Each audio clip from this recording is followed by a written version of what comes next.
Hello everybody, welcome to the United Stands. I'm Mark Goldbridge and this is Southampton against Manchester United. It's absolutely massive. I hope you're all doing very, very well. It is a huge game for Manchester United. I've just been watching Countdown to Kickoff with Beth and Ricky and I can see there is a lot of, not disagree. Well, yeah, there's a lot of debate going on. Let's call a spade here.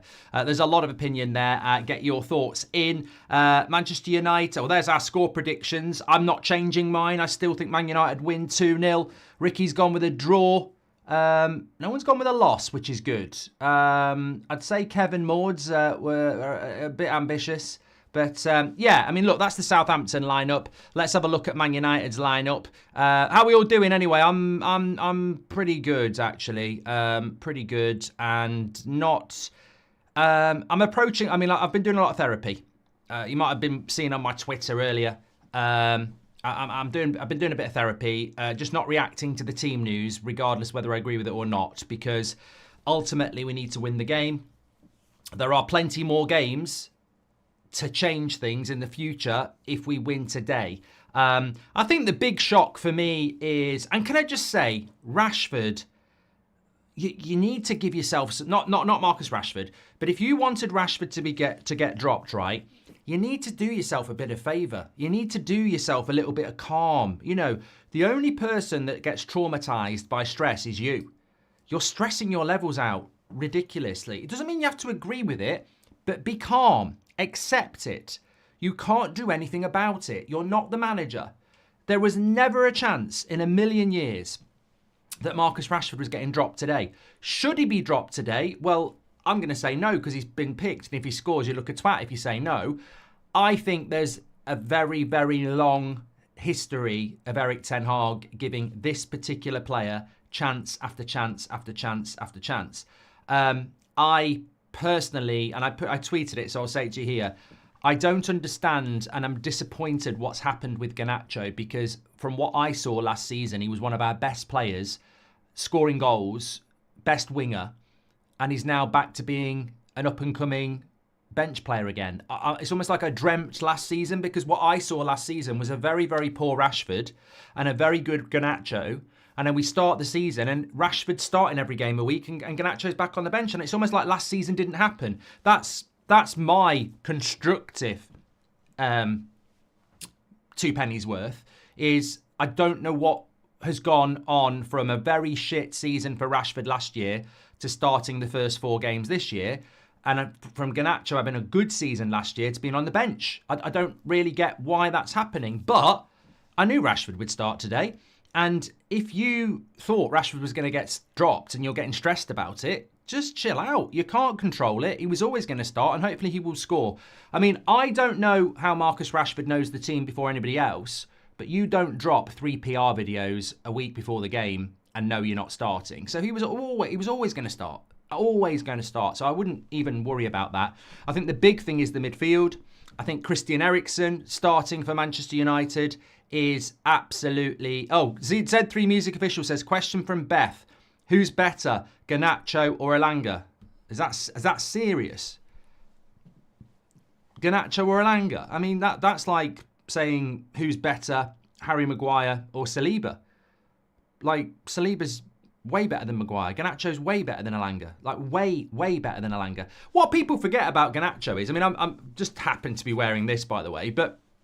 What people forget about Garnacho is that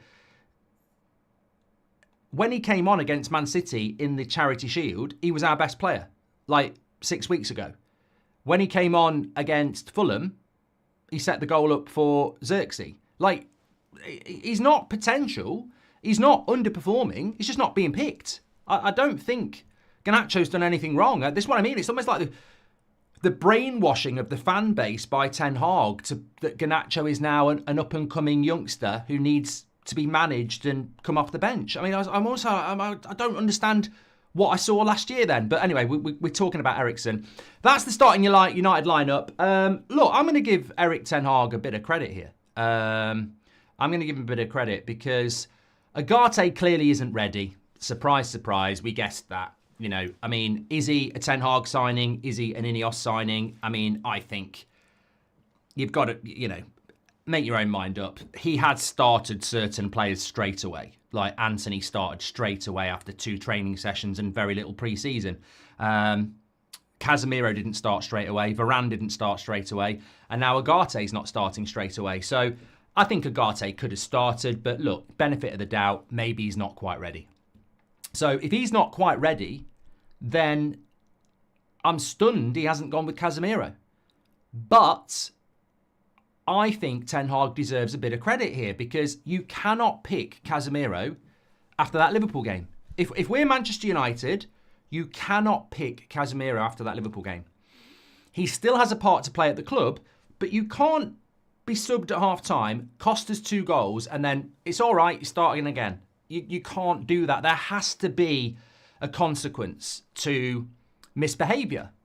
Incompetence, whatever you want to call it. Like, you know, there has to be a punishment. And his punishment has to be you're on the bench. This is Manchester United. We have high standards. Pep would do the same at Man City. You know, you have to have that. So to bench Casemiro when Agate's not ready, I think is very brave by Ten Hag, but I think it's the right decision as well. Christian Eriksen wasn't on anybody's bingo card. And are we about to see the rebirth of Christian Eriksen? Keel says Eriksen's my breaking point. Look, I've seen a lot of the reaction and I do get it. I really, really do. And everyone's going to have different opinions. I get that. But look, I choose positivity at the moment because we might have a whole weekend of negativity if the shit hits the fan today. So I think Eriksen and Mainu and Bruno in a midfield 3 scares the shit out of me physically. It really, really does. But I think Casemiro had to be dropped. So yeah, I'm not too bad about that. Another positive for me. I'm really glad that Erik ten Hag has resisted the media pressure to drop De Ligt for Harry Maguire. Harry Maguire had a good international break, and De Ligt had a bad international break. And I think the clamour was to drop De Ligt and play Maguire. And the fact that he's gone with De Ligt and Martinez actually, again, is a big tick in the box for me, for the manager, because we need to build this partnership out. We really, really do. So, look, I think dropping Casemiro, tick. Starting De Ligt, tick. Not starting Garnacho, not really happy about. But, again, you get the feeling that this might actually be a game where Marcus Rashford scores a goal. I get that. I think a lot of people get that. Let's have a look at some of your comments. Mainu covering for Eriksen again, says spoiled ballot papers. Rashford should have been sold, says Schaffer. Eriksen has no strength or pace, says Michael Clegg. Look, honestly, if I'm Southampton and I've seen the Man United team news, then I'm encouraged by that midfield. We know they like to have a lot of the ball. I mean, just a quick reminder, 65% possession or more in their first 3 games. They've lost all 3, but 65% possession or more. And they're averaging over 600 passes per game. We had 450 against Fulham. So it just shows you how much... I'm intrigued by Southampton, how much of the ball they have, but then they played Forest at home the game before last. Forest had 30% possession, but had 20 shots. Southampton had 70% possession, over 600 passes, but only had 5 shots. So what are they doing? Just passing it side to side to each other? To me, to you, I don't know. It's going to be intriguing, but we have to win this game. I think we will win this game. I think we will be positive at 3 o'clock, and we have to win this game. Agate is on the bench. We'll go through the bench in a minute. Seb says, Ten Hag lied about playing with Ajax against Sporting and Agate. Agate never played against Ajax, and Ten Hag, you're his lawyer. Can you explain, says Sebi. Don't know what you're talking about. Thoughts on Mazraoui, Mark? Well, he has to start, Abhishek, and I think he's had a good start to his career. If we lose, I think Ten Hag is gone, to be honest, says Alessandro. Mate, there probably is people in our fan base, you know, sitting down right now, hoping that we do lose. I mean, that's how precarious this position could be if you lose a game like this. Ricky said Elanga is better than Garnacho, says Jamie. Everyone's entitled to their opinion. Ricky and Maud went with Elanga. Maud's went with Elanga, says Shenanigans. Sean Turner says, I'm actually baffled by what Ten Hag watches when we play, coaching and management aside, which is awful. He's the only United manager we've had that I actually dislike. I just can't stand him, says Sean Turner. Unruly says 4-1 to United. Strange midfield setup, but I'm here for it. Come on, United, says UKG. Impossible for United to lose today, and I'm predicting a 3-0 win, says Rub, who is a Chelsea fan. Just a remark, just a quick one actually, just a little bit of admin. Last night, I'd arranged to go out ages ago, and I'd mistimed it. I thought it was the middle Friday of the international break. I didn't realise it was the Friday before thing. So there was no Friday night show last night, which is very, very sad because I like the Friday night show. So I had this Onana video that was meant to go out at the start of the week, could have gone out last week, and I was out last night, so I put the Onana video out. And I couldn't believe some of the comments about, oh, you're so toxic, Goldbridge. The timing of this is incredible. I'm like, hold on a minute. Hold on a minute. Red issue, fan forums, whatever you want to call it. We don't manage the team. We're just the bloody fan community. I'm not going to not put a video out about something that a lot of people want to discuss because it's the night before a fucking game. I mean, just to those prats, who do you think we are? We're just fans talking about football. We're not going to bloody hold a video back until after the game in case Onana has a worldie. The video was what people wanted. And if you watched the video, whilst we did analyse the very obvious shortcomings of Onana's game, ultimately the message was, if we become a better team, he'll become a better goalkeeper. In a possession-based team, he'll become a better goalkeeper. Onana is struggling because he's playing in a team with a crap defence that concedes a lot of shots and he's not a good shot stopper. Onana will be a good goalkeeper in a defence that wants the ball and a team that is possession-based and starts playing more on the front foot. So actually watch the video, because there was actually nothing in there that was actually not stating the obvious. Which leads me quite nicely into, I wanted to just talk about Onana for 5 minutes. He's absolutely fucking shit. No. Onana, I think today is really, really important. We've got Martinez, we've got Ligt, we've got Mazraoui, and we have got also Dalot, Ericsson, Mainu. 6 players that are good on the ball.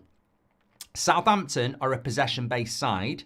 We need to get possession. I think Onana today, much the same as Rashford, need to have good games because this is a team that will probably finish bottom. They're probably going to finish bottom of the Premier League. If we can't, when we're doing the player ratings at full time, if we haven't got a collection of players getting 7, 8 out of 10, we've got a problem. Like, we have to go out there today. And I agree with what a lot of people are saying. It's not about just winning 1-0. It's about winning comprehensively, because even if we win 3 or 4-0, quite rightly, and I'll put my hands up, I'll be there going, get in. But there'll be a lot of people going, it's only Southampton. They're going to get relegated. They're absolutely shit. And you're celebrating like that. It can only be there is no massive whoop, whoop, whoop today if we win, because people will just go, it's only Southampton. But if we draw to them, sack the manager. If we lose, Armageddon. So today is a game where we not only have to win, I think we have to win well. Otherwise, the debate will rage on. Starting Rashford and Ericsson is a joke, says Stig. Garnacho and Agate have the right to be angry. Like Sir Alex said, you have to start your best team. Sean says, I think a lot of Ten Hag's strategies for the early season in the midfield were hinging on Mount. Now he's scrambling and trying to regroup. Well, you know what? Sean makes a great point, because how we actually set up today won't be like that. It won't be wide wingers with a lonesome striker and Bruno as a 10. We're going to see this 4-2-4 again, which is, ultimately, I suppose I respect it because he's got to go with what he thinks. But if we get overrun in the midfield again, I really, really do worry. I really, really worry. I think that's a great point by Sean anyway. I don't blame Garnacho if he decides to leave. It's getting ridiculous. What has Rashford done to deserve another start, says AM. Look, on Marcus Rashford, I know not everybody will be watching 8 o'clock shows, but we said this before the international break. Rightly or wrongly, I'm at peace with this because I've figured it out. Rightly or wrongly, the ownership of Manchester United have it in their... when you play FIFA and you've got your objectives for the season, there is a clear objective in the ownership of Manchester United that Ineos seem to have picked up as well, but the Glazers had, where Marcus Rashford has to be a massive part of whatever we're building. They have set that objective. I'm absolutely certain of that. There is no other explanation. This is like Arsenal saying Saka has to be a massive part of what we're building. And Man United, rightly or wrongly, have basically done that with Rashford. They've said, he has to be a part of it. Because, and when you think of it like that, you can sort of deal with it because the club he ain't running the club. Marcus Rashford doesn't run Manchester United. He's just a footballer. So that is an objective from the very, very top. And when you understand that, I think you can be a bit calmer about it because it's so obvious. Like any other player would not have started the first 4 games after last season. And it's another opportunity and it's another, give him another run of games. And we saw it all last season. We saw it all the season before and it worked. And we're seeing it again. This is a player that because of who he is, because of the contract, because of the wage, because he's Manc born and bred, because he's a exciting player, the football club basically have sat there in the boardroom again and gone, this player has got to be a massive part of it. Now, I and some of you would sit it and go, I don't know whether he can be. I think he can score. I think he can play well.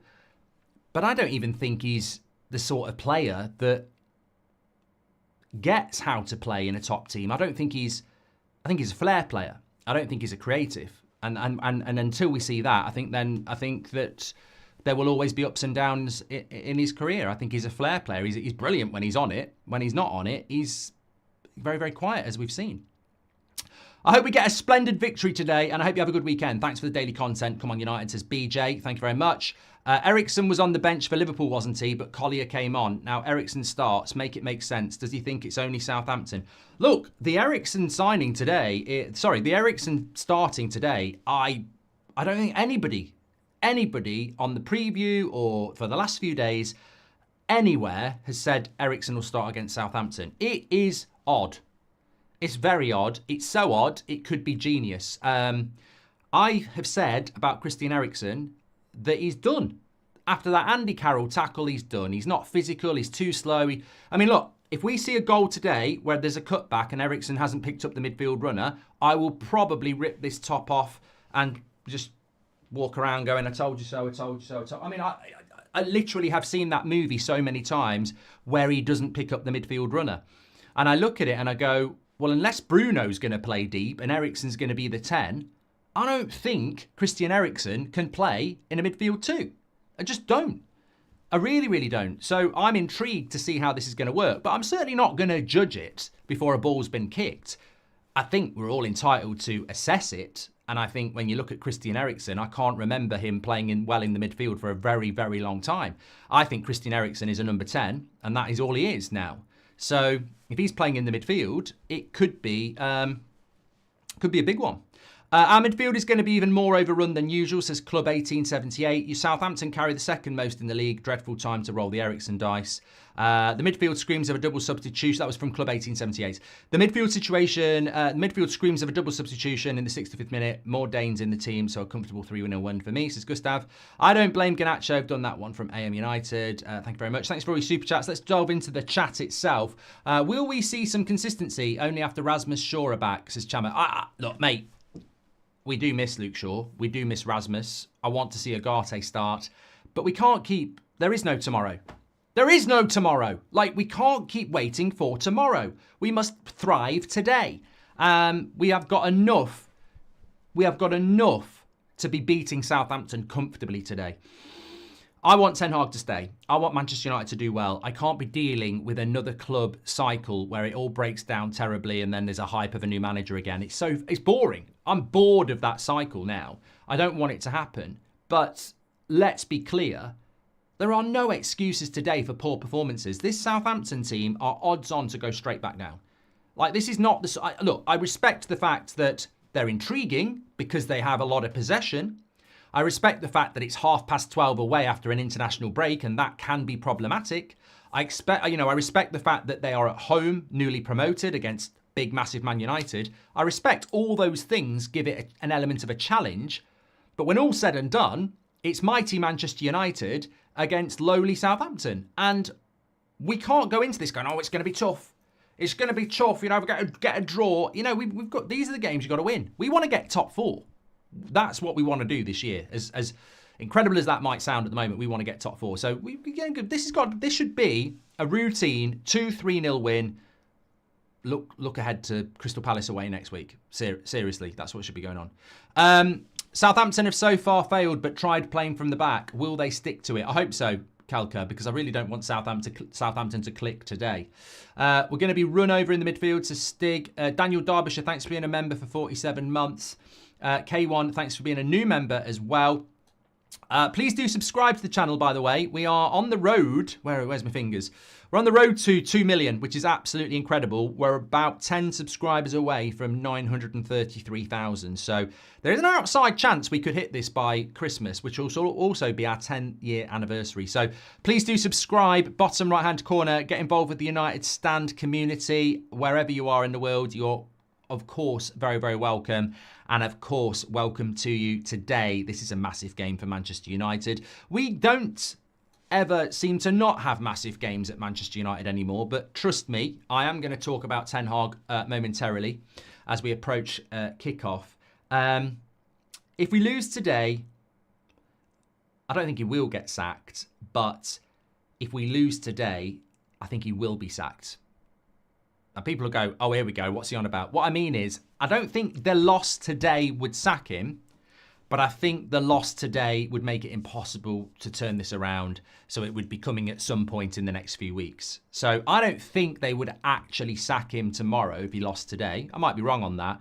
But I think if he did lose today, it's inevitable he's getting sacked at some point between now and Halloween, because you can't have 3 losses from your first 4 games, because as soon as he hits 6 or 7 losses, he's gone anyway. So, and you're definitely going to lose another 4. So, yeah, it would. I think the enormity of today is that we have to win. There are no more second chances. There is no more leeway. There is no more transition. There is no more patience. Some people have ran out of patience in the summer. So, yeah, we have to win today. And I don't stand here so arrogantly as to say that I can't see anything other than a Man United win, because God, I've seen Sir Alex Ferguson lose at bloody Southampton in a grey kit, so anything can happen. But we've got to go out there and look. Surely today, with all the hype and all of the starts, surely today, and he's not had a shot on goal yet. Surely today. I mean, look. Southampton will be full of heart and they'll be well organised potentially, but we're surely going to see Rashford score today. Maybe even 2 or 3. You know, Xerxes as well. Maybe, wouldn't it be great if we went and won the game like 4 or 5-0? Be absolutely fantastic. And the funny thing is, even if we did do that, we'd then have to deal with the flip side of we're going to win the league again, aren't we? But look, I'd rather have a bit of that than some of the negativity. Ramsdale's in goal for them, yes. We've not actually looked at their team, have we? I mean, look, there's not a lot to look at, if I'm being honest. It's not like it's, we're not being disrespectful to Southampton, but they're not really a team that's that should be worrying us. You know, we should be looking at this and winning them. That's not arrogant. We should be winning this game. Ramsdale in goal. Stevens, Bednarek, Seguara, Walker-Peters. Walker-Peters isn't bad. Ukachukwu, Downs, Fernandez, Dibbling, Archer and Brereton. I don't know whether they're missing key players or whether that's their best team. I really don't. Obviously, Lallana's on the bench for them. But, look, yeah, I mean, Ramsdale could have a worldie. I mean, let's not, say that that's not a possibility. But hopefully, if he has a worldie, it's because he's busy and he still concedes 3 or 4 goals. Rashford's beat Ramsdale from distance before. Maybe he can do it today. Our bench, by the way, Bayinda, Evans, Maguire, Casemiro, Collier, Agate, Anthony, Garnacho, Wheatley. So no fullbacks on the bench again, which is what I've said about Harry Amas before, isn't it? Like, despite people thinking that he's ready to play, he's never even on the bench. So I don't think at this moment in time the coaching setup really feel like Amas is ready to play, because we've got no fullback on the bench again. It's Johnny Evans and Maguire, Casemiro, Collier and Agate, Anthony, Garnacho and Wheatley. So midfield options off the bench actually look quite strong, especially with Agate there. Collier did well last time out. Casemiro might have a point to prove. Garnacho is always going to be an interesting option. I would say Garnacho comes on for Ahmad after 60 minutes. I think we know that one's already set in stone. But Xerxes, we need a performance from Xerxes today, don't we? We do. And hopefully that international break, for so many of these players, actually, I think it's important to acknowledge, and we were talking about it during the international break, a lot of our players in those first 3 games weren't match fit. A lot of them came sort of back from the Euros and missed a lot of pre-season. So I think that those 2 weeks of the international break hopefully will give them a bit of a spark, and we might see Man United a little bit sharper. Great to be back, says Jay. Welcome, Jay. Thank you very much. Mark, hope you and the family are well. What's your score prediction before half-time, says Jackin. K1, thank you very much. Score prediction before half-time. I don't ever do that. I mean, my score prediction's 2-0 to Man United. I like the kit. Let's go and get it. I mean, look, Ligt. There's so much about this game that I can't be negative about, because Ahmad, exciting. Fullbacks, exciting. Ligt playing with Martinez, exciting. Mainu, exciting. Xerxes, exciting. Of course, we're looking at Onana, Rashford, and Eriksen to deliver, but there's a lot of excitement in that team as well. Why don't we sign, he scores every game, don't know who that is, Chris Cooper, and also, who is twisting Ten Hag's arm to play Rashford week in, week out, and behind the lads in winning the game, go United, says Sean. 4 a.m. here in California, United to win 5-1, says that guy. I bloody love it. Connor says, get the job done today. The reaction if we don't win will be rough. And Luke says, good afternoon, Mark, mods, and the chat. Come on, United, says Luke. Thank you very much for that. Players are out on the pitch at the moment, which is great. And not confident with Eriksen, says Joel. I just don't want to see massive spaces in the midfield. I want to see a higher defensive line that compacts that gap, because we've seen it so many times. I just really don't want to see this massive space in the midfield, because whether it's Casemiro or whether it's Eriksen, if you have that massive space in the midfield, then you are going to leave them very, very exposed. And Mainu as well is a player that has been, playing a lot of football recently. So I want to see a more compact Manchester United side, if that is possible. And I want to see us get more possession against the team that really, really is all about possession. Let me just get my timer. I bet it's blue. I knew it was going to be blue. That's from, what was that from? England last week, wasn't it? Bloody England, that's right. Okay. Yeah, get your score predictions in. Let us know what your thoughts are. I'm very, very nervous, actually. I don't do nervous. I don't do nervous. I'm normally very, very calm about United, and I normally don't get too stressed about it. But I just think the thing that's got me nervous about this one, and I don't know about you, is I am very aware that if we lose this game, then it's going to be not just a bad weekend, it's going to be horrific. Absolutely horrific. And my stance as a Man United fan is always to try and defend my club. So it will be very, very, very disappointing if we lose this game. And I think because of the last 10 years, you can never go into these sort of games with any confidence. So I'd love to be in a position with 20 minutes to go where we're 3-0 up and we're olaying every pass. Tivo, welcome to the Members Club. Thank you very much. Good morning from Texas again. How's your day been so far, says Colin. Busy. I was out last night. Had a lovely night last night. Went for a lovely curry in Knoll and had a few beers with the lads, and it was really good. And then today, like a leisurely morning. So yeah, I'm enjoying it very much. Hopefully, United are not, I repeat, not going to what would we call it? Ruin the weekend. We don't deserve it. We need to win. We need to win. 4 a.m. watching here, says Lernig. Thank you very much. Make sure you subscribe, by the way, bottom right-hand corner. Afternoon, Mark. I'm very worried about the midfield, but I'm going for a win for United. 2-1 to United. We're about to start here. All the bravado, all the talk. Man United, you're looking cute, says Ty. Man United are about to kick off here in a lovely blue kit. Bruno kicks it off. The response starts here. Liverpool annihilation in our own backyard. Casemiro pays the price for that. Eriksen comes in. Nice little bit of passing there between Rashford and Eriksen as well. Want to see more of that throughout the game. But United, are we going to see a high line? Tactically, what are we going to see here? Get your thoughts in. Sean on TikTok says you're going to lose 2-1. Thanks for giving us a follow there, Sean. Here's Rashford. Foul. Oh, I thought he was going to silence everybody there. I bet Rashford's got a t-shirt underneath that says "suck it" in relation to everybody who's a hater. Remember Generation X? I'm all for it. I'm all for it. Massalt says easy win for Southampton. Well, I'm intrigued by this Southampton team. As I said, 65% possession and over 600 passes a game. This should be a possession game. Rashford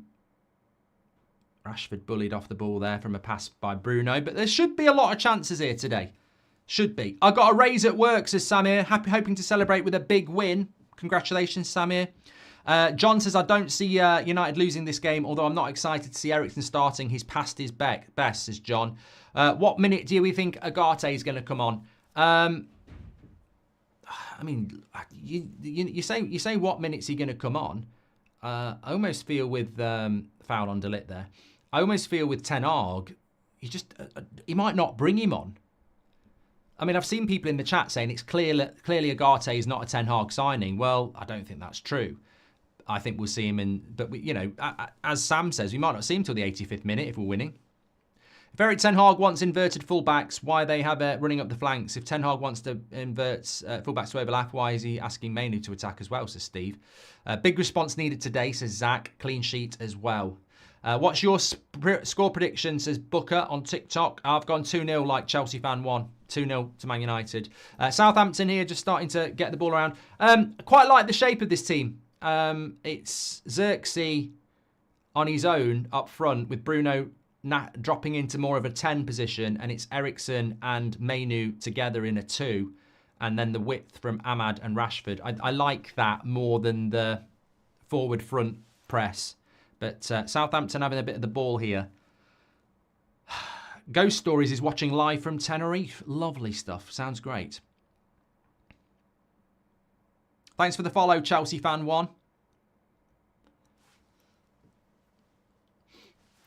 Ramsdale boots it long and out of play. Hi, Mark. Hope all is good, says Whoops. I think Seb should say something funny about Manscaped just to hear what he thinks about it. Yeah, it's not going to happen. And Rub says, keep an eye on Ukachuka in Saints colours, says Rub. Thank you very much. Agate sat with Casemiro.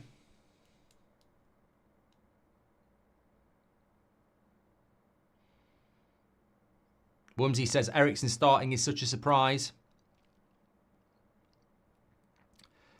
Thinkable says, can we sub Rashford now? Come on. David's also in Tenerife as well. If you're still on your holidays, well done. Lewis is watching from Kenya. Thank you very much. Colin Bolger's just gifted a membership on YouTube. Thanks everyone who's tuning in, by the way. And you're going to get this into... Oh, my God. Here we go. Silly ball into Eriksen. And you got to cut that shit out straight away. In our own half, trying to play out from the back. Stupid ball into Eriksen. And he gets absolutely swamped, just the same as Casemiro did. You can't be doing that. I mean, it's all right against Southampton, but better teams will absolutely kill you. Nice bit of possession, though, here. Come on, Onana, come on. Play out from the back. You've got the defenders now. That's it. Into Martinez. That's it. Into Delo. Lovely stuff. Give him a pass. Good. Lovely ball into Bruno. Into Eriksen. Where are we going? Into Rashford. Here we go. Have a look. Nah, put the fucking cross in, mate. Look at Xerxes' face there. He's like, fucking hell. Because he's took him on. They've got the space to whip a cross in and he's taking somebody on. Should have put the cross in there. Keeping an eye. Thank you very much, Kaywin. Thank you very much for your super chat. Ramsdale is going to get a clean sheet, says Mr. Gads. He said Rim. Rocks a gunner from Nairobi. Big game tomorrow. NLD. Yeah, that was good play from United because it started playing out from the back. Dalot played this really cutting pass into Bruno. Bruno gets the ball wide to Rashford. Via Ericsson, and then Rashford's got space to whip across him, but because he's not left-footed, he decides to take the defender on who tackles him, and Xerxes in the box. You know, get that cross in. Didn't Nathan Redmond play for Southampton? He did, Jace, yes. Always one of those players, typical winger Nathan Redmond, actually. Another bad ball there. Who was that?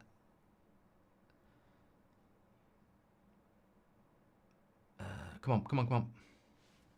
Who's this guy then? Who is this guy? I think I know who it is straight away. I've only been watching this game 5 minutes and I can pretty much know who this player is that I'm being told to look out for because I've already seen it with the eye test. Yeah, 26, Ugo Chukwu. Looks good. Don't know anything about him. Does look good in that midfield. Big, strong, athletic. Yeah, talk to me. Talk to me. What's he all about? It's been a year since my father passed, says Mohammed. Just wanted to say thank you for the messages from the community and off topic, any news on transfers in January. Thank you very much, Mohammed. Hope you're doing well and your family. I do remember actually you talking to us last year about it. And I'm glad that you're still part of the community. And oh God, there we go. First big chance for Southampton. Typically down our left-hand side. We don't have a left back. I mean, it's a straightforward save for Onana, but it was a decent shot curled towards the back post. He's on loan from Chelsea, this lad, apparently. He's a Chelsea loanee, says Rub. Yeah, looks good. Does Eric get the sack if we lose, says Natasha. Calm down, Natasha. Don't be getting excited yet. NK says, great save by Onana. You don't really understand goalkeeping, do you? It was a decent save. I wouldn't call it a world-class save. I'm not having any critiquing of Dalot there. I mean, he's a right back at left back. You're gonna have vulnerabilities.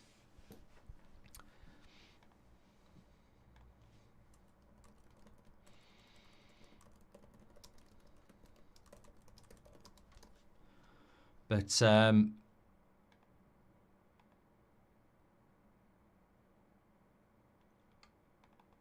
early days, but Southampton certainly having a lot of the ball as we expected. I can't say I'm surprised. Christian, welcome to Members Club. Southampton on the attack again here.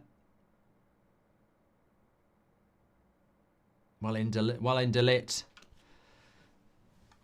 Rashi keeps trying that crossfield switch since the FA Cup final, and it's barely worked since, says Noah. I didn't realise that was Rashford, actually. I thought it was Mainu.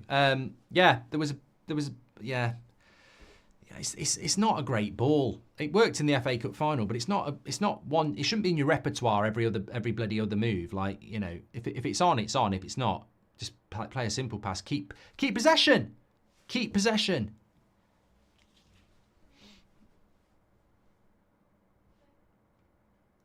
NK says the home side is starting to settle.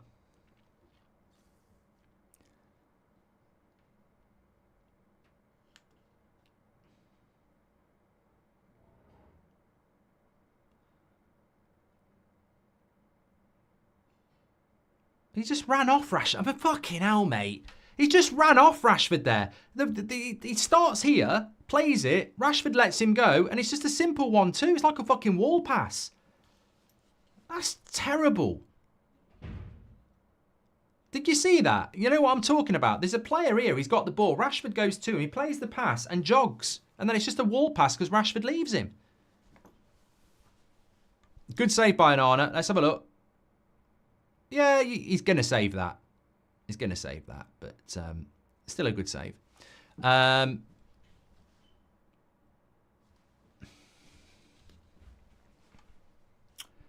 Right, let's have a bit of possession here. Southampton definitely awake to the fact that you've got to harass and harry our midfielders. Thanks everyone who's tuning in, by the way. If you're on TikTok, thanks for giving us a follow. If you're on YouTube, please do subscribe. Bottom right-hand corner. Giving the ball away again here. Xerxes having to track back.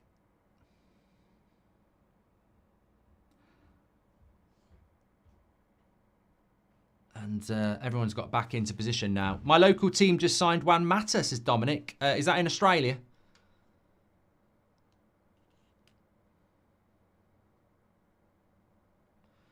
Go on. Keep going, keep going, keep going. Well, what are your thoughts? Early doors, what have we got? We've had 10 minutes. Possession-wise, 55% for Southampton. Our press for our attackers and midfielders don't work at all. The players don't want to do it, and they're showing it, says Michael. Lee Berman says, in my opinion, our left-hand side wouldn't be as much of an issue if Anthony started. He always tracks back. Look, our weakest side is definitely the left-hand side. We don't have a natural left-back, and we have a winger that doesn't really want to track back. And our passing is fucking awful here. Southampton into the box. Well done, Ligt. Speaking of left-backs, I would have looked at Luca Netz from Mönchengladbach maybe in January. Good player, Mohamed. Very good player. Well, he's got a good, he's a good prospect. Concerned that we have already retreated from Ten Hag's high-energy press so early in the season. We cannot escape Ollie Ball, says Andrew O'Brien. And Ivor says, Ten Hag really had the audacity to say that Rashford has been good recently and mentioned the 2 crosses. What do you think about it? Confidence booster, isn't it, Ivor? Confidence booster, that's what it's all about.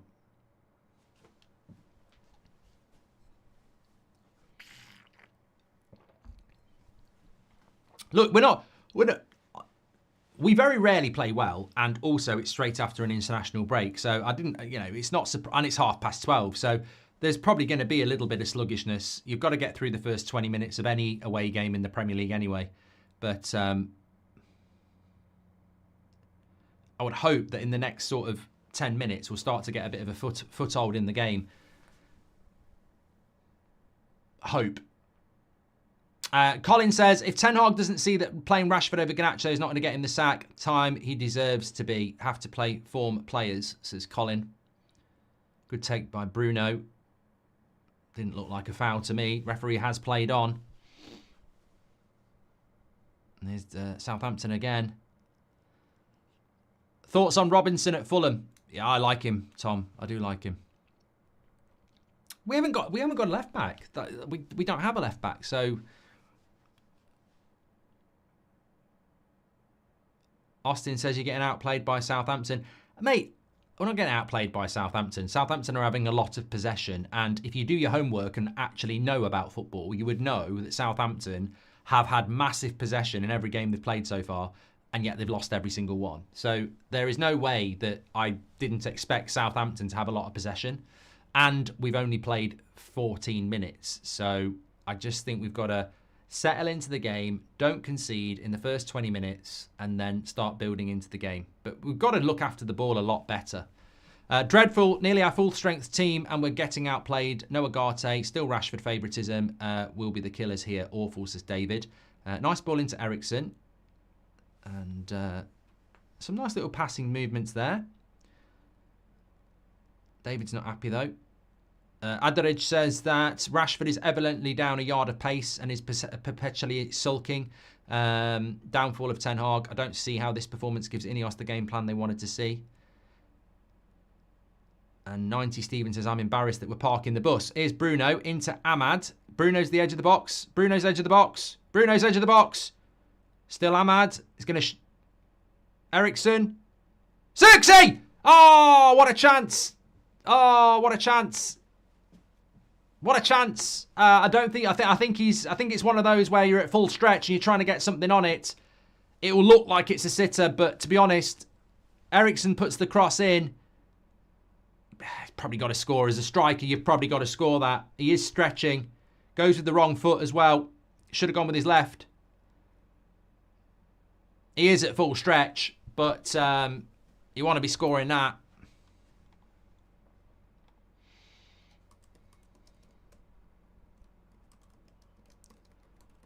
Completely against the run of play as well.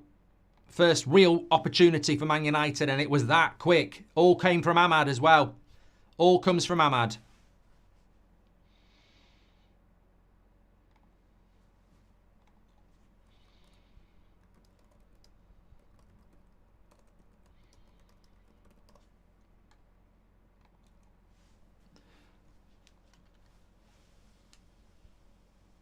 Mark, if you got the United job tomorrow, would you sell Rashford? Well, I wouldn't, no, because the transfer window's closed, shocks.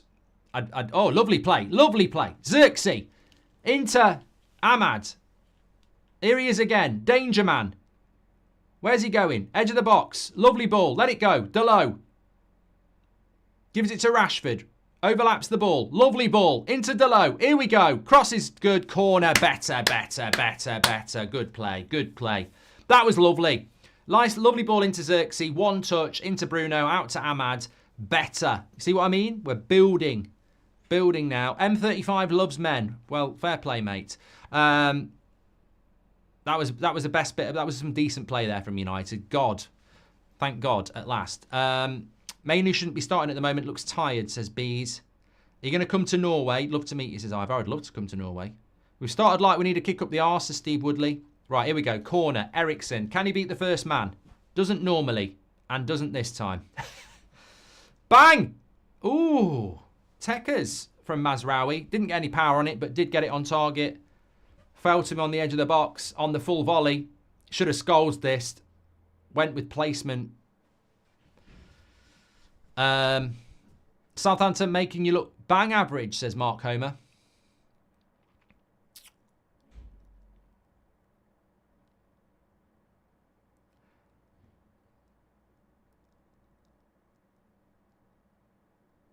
I do like that about Xerxes, though. I like it when he gets the ball. He's got some nice technique where he will just move it quickly and we're away. That one-touch passing is really important.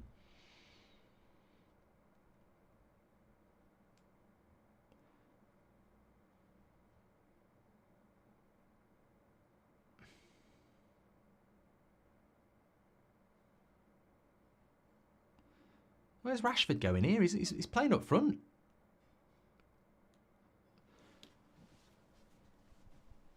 So Bruno's on the wing at the moment. Well, I don't know what we're doing here. Seem to have gone to a 4-4-2 again.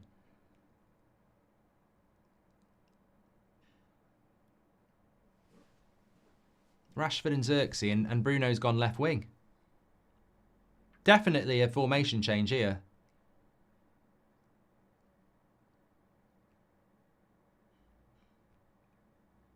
When was the last time Rashford was the danger, says Alexander.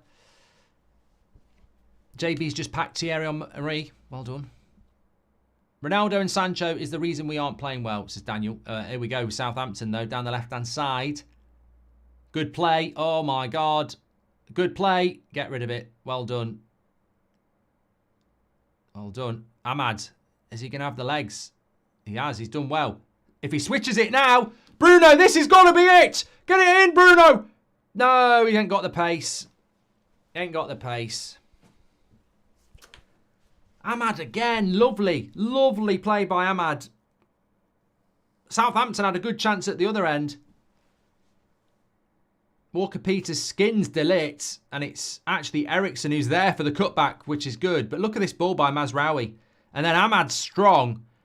And Bruno just doesn't have the legs. You want that to be Rashford. Where is Rashford? You want that to be Rashford there. I don't know where Rashford was.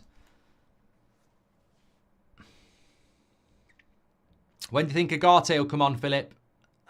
If it stays like this, he'll bring him on early in the second half, but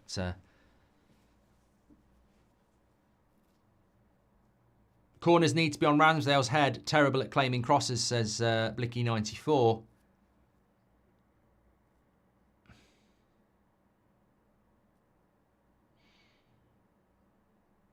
Burton Diaz leaving one in on Mazraoui there. He's a shithouse, Burton Diaz. Ligt needs to go and lay one in on him.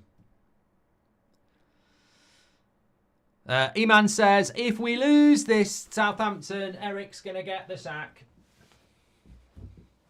Thanks everyone who's tuning in, by the way. Nearly 50,000 of you on YouTube. Please do share the video. And thanks everyone who's watching on TikTok. EB, thanks for the follow as well. I mean, there's a lot of people laughing about Bruno one-on-one there.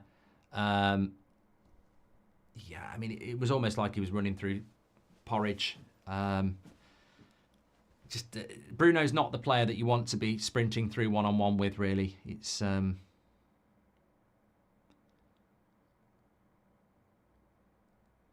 not easy, bruv. I don't know where Rashford was, because he didn't turn up. It was Xerxes and Ahmad who turned up, so I don't know whether Rashford had been probably defending, because it was a quick transition. I'm trying to see where Rashford is. Oh yeah, Rashford's in our box, so that's why he's not involved. He's never going to be involved in that. So fair play. He was actually back defending, because you'd love that to be Rashford in Bruno's position, sprinting through, because they wouldn't catch him. Thanks for the follow, Steve.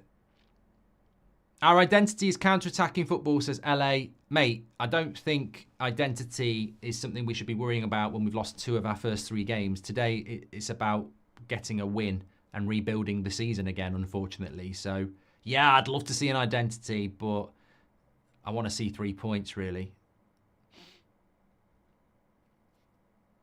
Can you remember that Southampton game? Was it Southampton? Here we go. Bit of a history lesson. Was it? Oh, good cross. Well done, Onana. Was it Southampton when we were 2-0 down at half-time and Cavani came on? And we won 3-2. Can you remember that? That was Southampton away, wasn't it? And Van Persie did it as well. Hat-trick. We were absolute shite. And then he brought Cavani on. And he was, Cavani, when fit, was just brilliant. It's like Luke Shaw, isn't it? When fit, brilliant.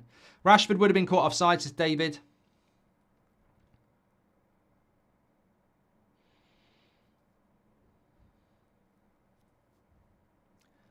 I live in Canada, says boys. Work until 2 a.m. today. The game started at 5 a.m, so I stayed up to catch at least one United game. Hope it's worth my sacrifice.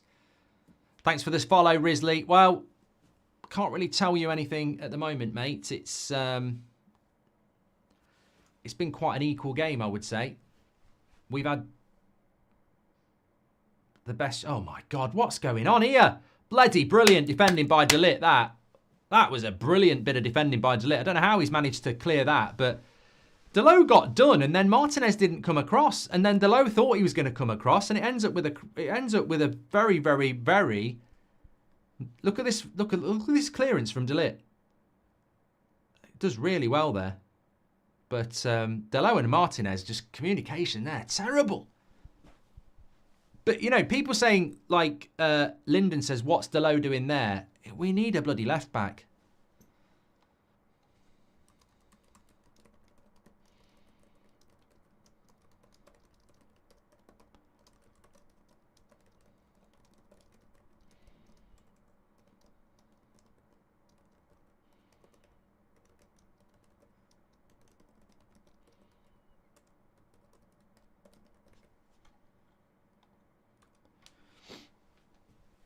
Here we go. They're really getting at us down the right-hand side.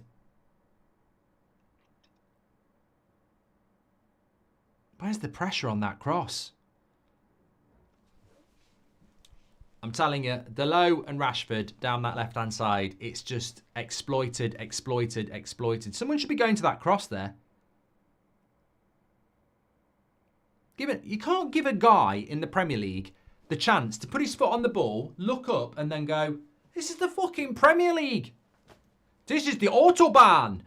This is the Premier League. Like, you can't have somebody in the Premier League stood there, control, have a look, and then whipping a cross in. Where's the pressure on the ball? Ow.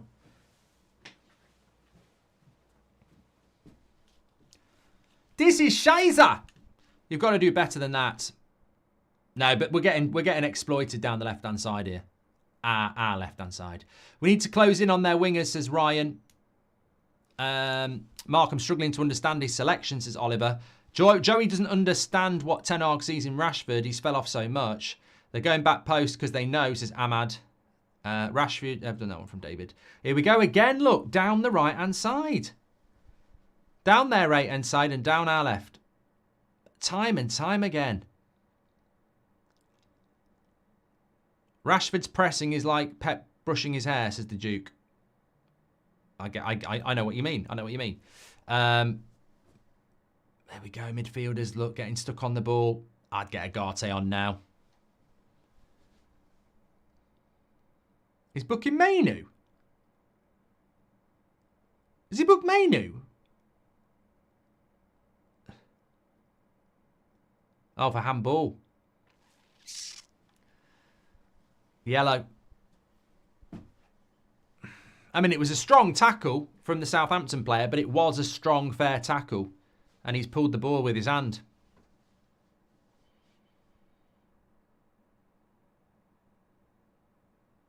That's a worry. Your main defensive midfielder on a yellow card after 25 minutes. This is rubbish. We're set up completely wrong. Swamped in midfield and the left. A top manager would react to this, says Lee. It's a fair point. Bruno and Rashford are running around like chickens, says Mitz. And the earlier Ten Hag goes, the better, says Jeffrey. Early days, but Ligt does things that Stam used to do. He's very strong, says Avi. Do you want Southgate as your manager, says LFC? Would you like to go to bed with you know your kitchen? You know, if you've got a bin in your kitchen where you put like your leftover food and everything and it stinks, would you like to go to bed at night, mate, and then hug that and cuddle up with that? Because that's my answer to whether I'd want Southgate managing Man United. Garbage. After the game, none of our players gets into this Southampton team, says Itam. Sean Turner says, Rashford and Delo are piss poor. How are we getting outplayed by a terrible Southampton side? I'm sorry, but this just isn't working. We are playing like a Sunday League team. We're getting absolutely annihilated down the left-hand side. He's got to change it. He's got to change it.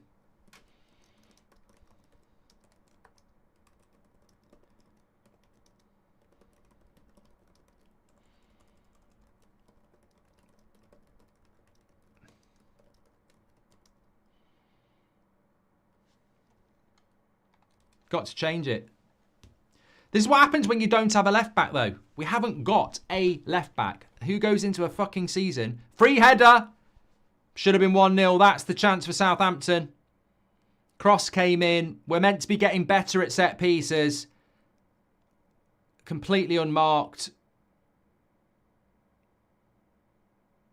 I don't know what's going on. I mean, De Ligt goes to him, but it can't be De Ligt's, man. I mean, I think that was zonal defending. I hate zonal marking. Till when are you Ten Hag in, says Adarej. Swap the fullbacks around, says Niki. Noah says, I've been a firm believer in Ten Hag all this time, but I've lost hope. His tactics are awful. No control and gets played through so easily. Being physically dominated in the midfield, get Agate on, says IQ. Should Ten Hag wear the jersey on the sideline to show camaraderie?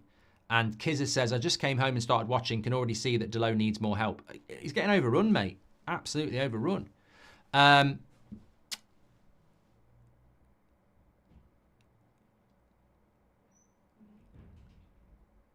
Yeah, I mean, look, to me, it's like watching a film that you know Brad Pitt's in and he's not been in the film yet. And you're like, when's Brad Pitt going to be in the film? And I feel like this game is like, we're just waiting for when Agate comes on to really see whether that can be the sort of signing that's going to help us. Ahmad wants a handball. He's not going to get it.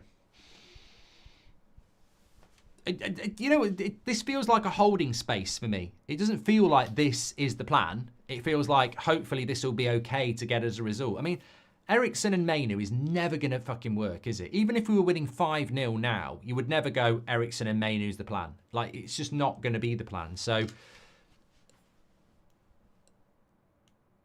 if he's not ready, is he? But HW says, Delo's getting cooked by this random kid. It's a bit embarrassing. And Jamie says that defensive midfielder for Southampton is looking very physical and solid, says Jamie. Well, somebody said it at the start of the show. He's on loan from Chelsea, Ugo Chukwu, and he does look good. I'm tired of this slow player style with a few minutes of brilliance per game, says Nemo. Southampton look far better than us. It's an absolute joke, says Joel. Look, I get it. people watch football in... You see, done Delo again. Penalty. He's got to give it. Delo has been absolutely rinsed here. Absolutely rinsed. He's saying he gets the ball. He's saying he got the ball. Let's have a wait and see. But he is getting absolutely rinsed. There's no doubt about it.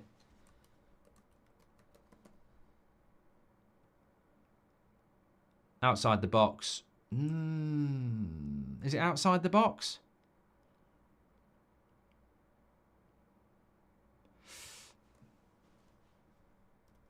I think he deserves a penalty there. I think he deserves the penalty.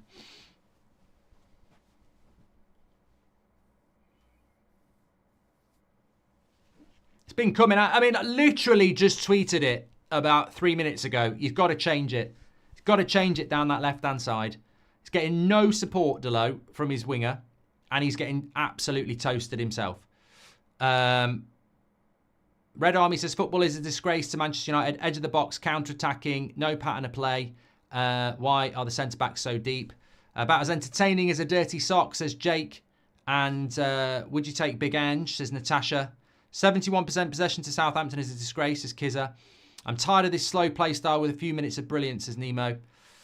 Same old, same old.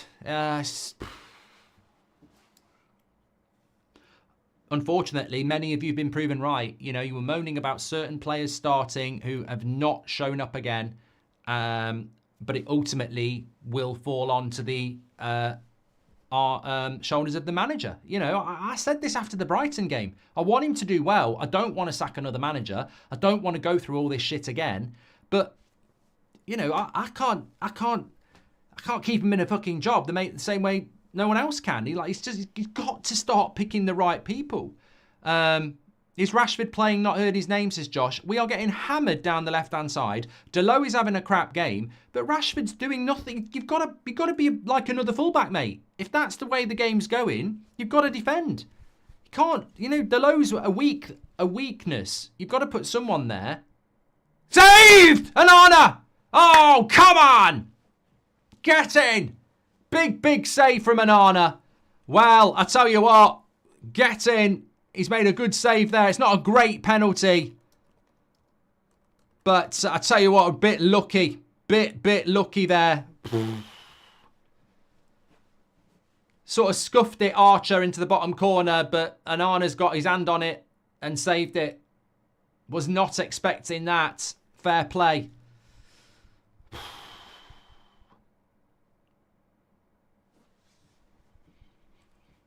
Fair play.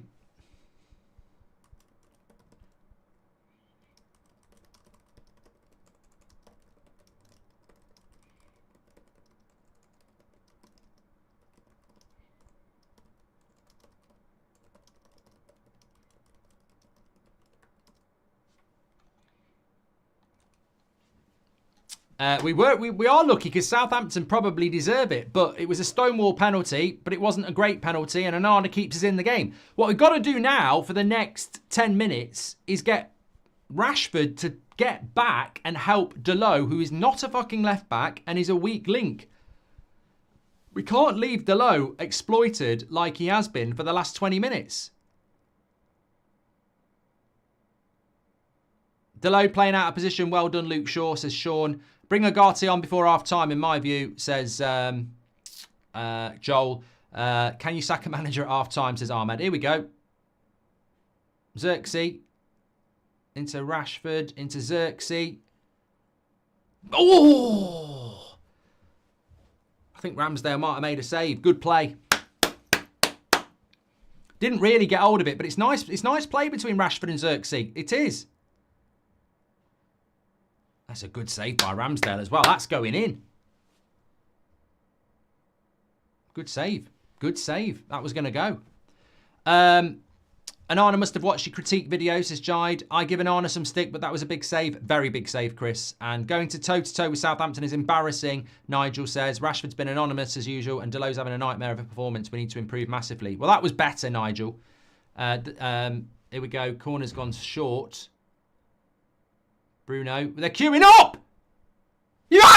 Yes! Get in! Get in! De Ligt! Have that! Have that! Have that! With all your bloody shitty headlines. Oh, he played rubbish for the Netherlands. I don't give a shit if he played rubbish for the Netherlands. I don't give a shit if he played rubbish on FIFA. It's De Ligt who scores. The time has come. Lovely goal. And I've got him in my fantasy Premier League. And you didn't know that, did you? Get in! 1-0 to United. And it's De Ligt who scores. And the English press are crying into their lunchtime sandwich because De Ligt has scored. He's miles onside.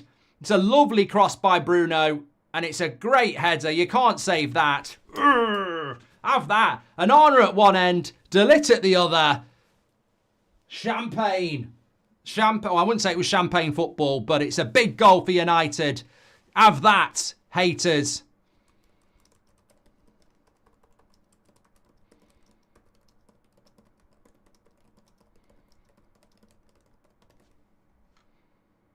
One 0 to United. I mean, what a change around. We could have been 1-0 down from a penalty.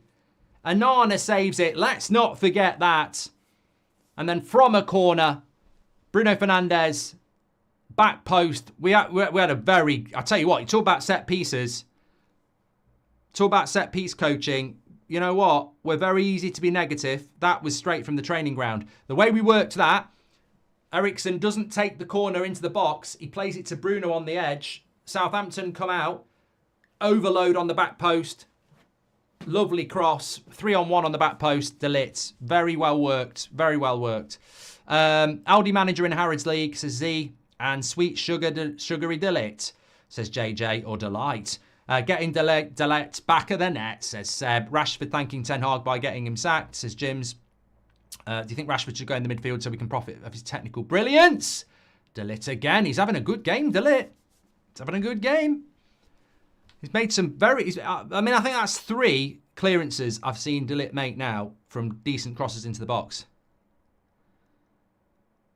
Alex says it was a great save by Onana and it was justice for a foul outside the box.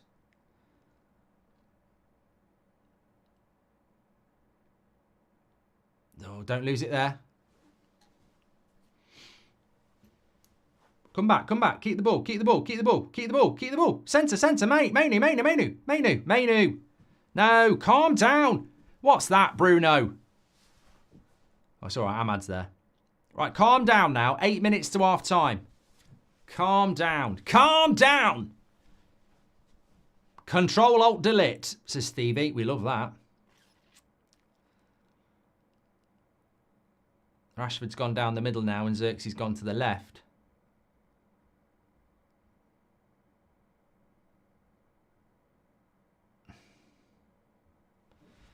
Mark, I've asked before and you've brushed it off. Why can't we play 5 at the back, says Luke. Why not try something which works? Well, Luke, I have brushed it off because our manager's never going to do it. Like, 5 at the back is just not really utilised that often in the modern game, and I just don't think I don't think it's the right thing to do. What a ball by Xerxes this is. Here's Ahmad. He's looking. Where's he going to go? He's got to go Bruno. He goes Bruno. Bruno. Oh. The shot wasn't on there, but he was always going to shoot. Here's Bruno. No. One more pass there, Bruno. One more pass. Can't say how super delighted I am for De Ligt, says Rupish. De Ligt is different gravy, says Mur. And what's the British media going to say now, says Yorrel. My man of the match. My man. No, he has been my man of the match. And I think Onana deserves a lot of credit for the penalty save as well. Look, honestly, it's not been that good from United. Although Xerxes could have scored as well. It's not been that good from United. But you've got a battle in these sort of games, haven't you?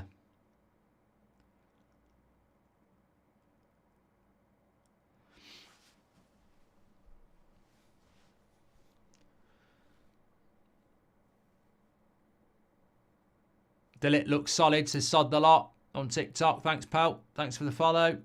Here we go, though. Southampton again. They're queuing up. Where's the midfield runners again? Edge of the box. Good tackle, Martinez. Midfield again. You can't have them cutbacks on the edge of the box. Rashford into Ahmad. Here we go. Turn, Ahmad. Other way. Other way. Other way. Rashford. Cut back. I know. I understand why he's gone for goal there. I understand why he's gone for goal, but I would like Ahmad to have gone the other way. Rashford's right to shoot. The cutback's not there, but I think Ahmad should have gone the other way. Good save by Ramsdale. But I think Ahmad needed to go the other way. We had an overload again. Get the second goal, though. That's what I mean about Southampton. Control, Alt, and delete the haters. Get in, says Jace. I tell you what, Ahmad's had a good game as well. Magnetic. Haven't left sofa, still more yardage than Rashford, says Wayne. Could have scored there, mate. Here's Ahmad. Into Rashford. Oh, it's a goal! Rashford, bottom corner. He can give it to Grayson. And it's 2-0 to Manchester United. And I tell you what, that's sweet, sweet, sweet, sweet. Because there'll be people there who want Ten Hag out, and I did feel that Rashford would score today. He's been doing his PR. He said if he scored, he's going to dedicate it to someone. There's an element of, well, I don't think it is lucky, actually. I think that it's a crowded box. He's hit it. I mean, look, I'm not a Southampton fan, so I'm not going to moan about it. It's one of those where he's curled it in the right direction. And yeah, we'll take it. 2-0. Get in. I was just thinking, was there a bit of an offside there? But I don't think there is. De Ligt's in the line of the eye of Ramsdale. But get in. 2-0. You've always got to be careful with these, haven't you? 2-0.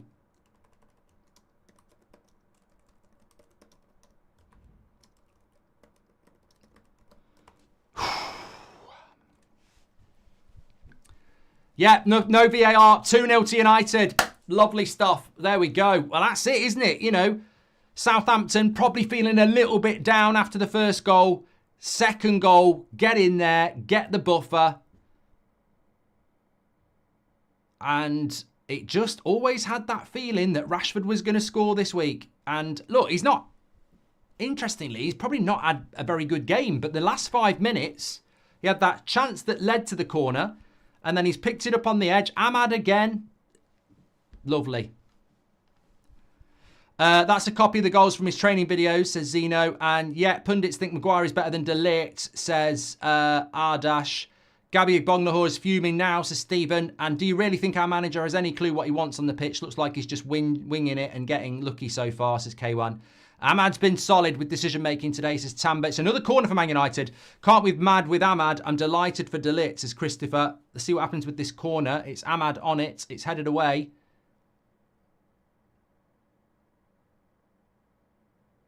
And they're queuing up again. De Ligt! What? But somebody took it off. Delo, you took it off Ahmad. You'd have had a fucking tap-in. Watch this back. Delo should leave this. And Ahmad's got a tap in. Watch this. Mazraoui. Ahmad would have been offside, actually. No, it doesn't matter. Good save by Ramsdale. It was difficult for De Ligt there because there's a lot of players in the way. But it could have been 3. Southampton imploding here.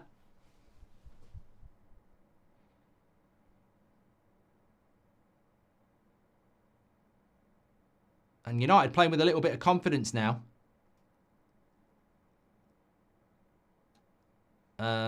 What changes would you make for the second half, says Edward?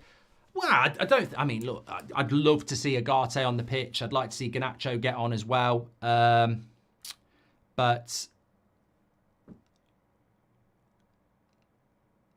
we're winning 2-0, so might not make changes. Eric 10 lives, the cat strikes again, says Zuteng. Look, honestly, I know none of us want to say it's an easy win, no matter what. But we should be winning this game.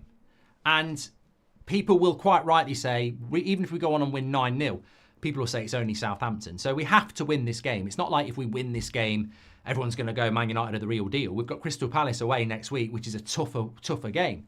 So that's always going to be the consideration that it's only Southampton, but they just missed a bloody penalty at 0-0. So the games, when you look back at the story of many games, those moments are big. That Onana save is big. The confidence change after Onana saves as well. If we concede that penalty, that crowd goes absolutely up. Our heads go down. You probably don't recover. So you can pinpoint that Onana penalty is absolutely massive. I think Delot's played really well. De Ligt's played really well. Delot hasn't played really well. I think De Ligt's played really well. Big save from Onana. Good goal from Marcus Rashford. And Ahmad has impressed me as well. I think they're Ahmad and De Ligt would be the... Xerxes, Xerxes been tidy as well. I think Xerxes been very tidy. So, look, good goal from Rashford. But the three outfield players that have impressed me the most would be De Ligt, Ahmad, and probably Xerxes. So far, the penalty save has been the game changer, says Patrick. De Ligt, Ahmad, the standouts, need to be solid and proactive. Delot is having a stinker, says Yorrel.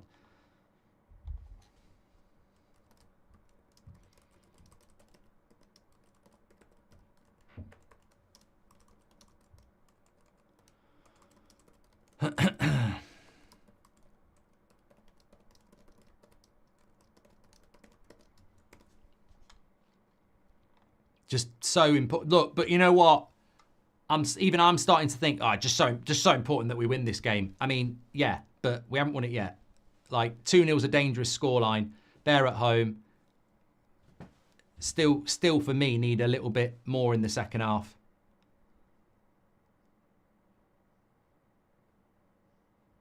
Lovely play by Martinez there. Go on, Mazraoui. Good play by Mazraoui. See what a difference it makes when you've got ball-playing defenders.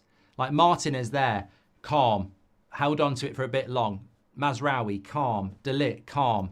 It just makes a big difference when you're in these positions now and we're able to get higher up the pitch. Chris Gregory, thanks for being a member for 8 months. JT, thanks for the follow. Why is everyone ignoring the fact that we're creating chances for our strikers? Xerxes had multiple good chances in every game this season, says Alta. Clayton says, come on United. Thanks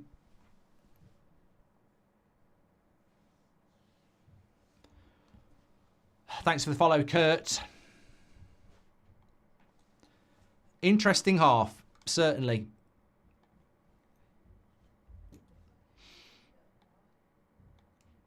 But United just having a bit of possession now, knocking it about. Nice to see a goal on Rashford's shoulder as well. I mean, I've said this many times. Do I think he's the answer?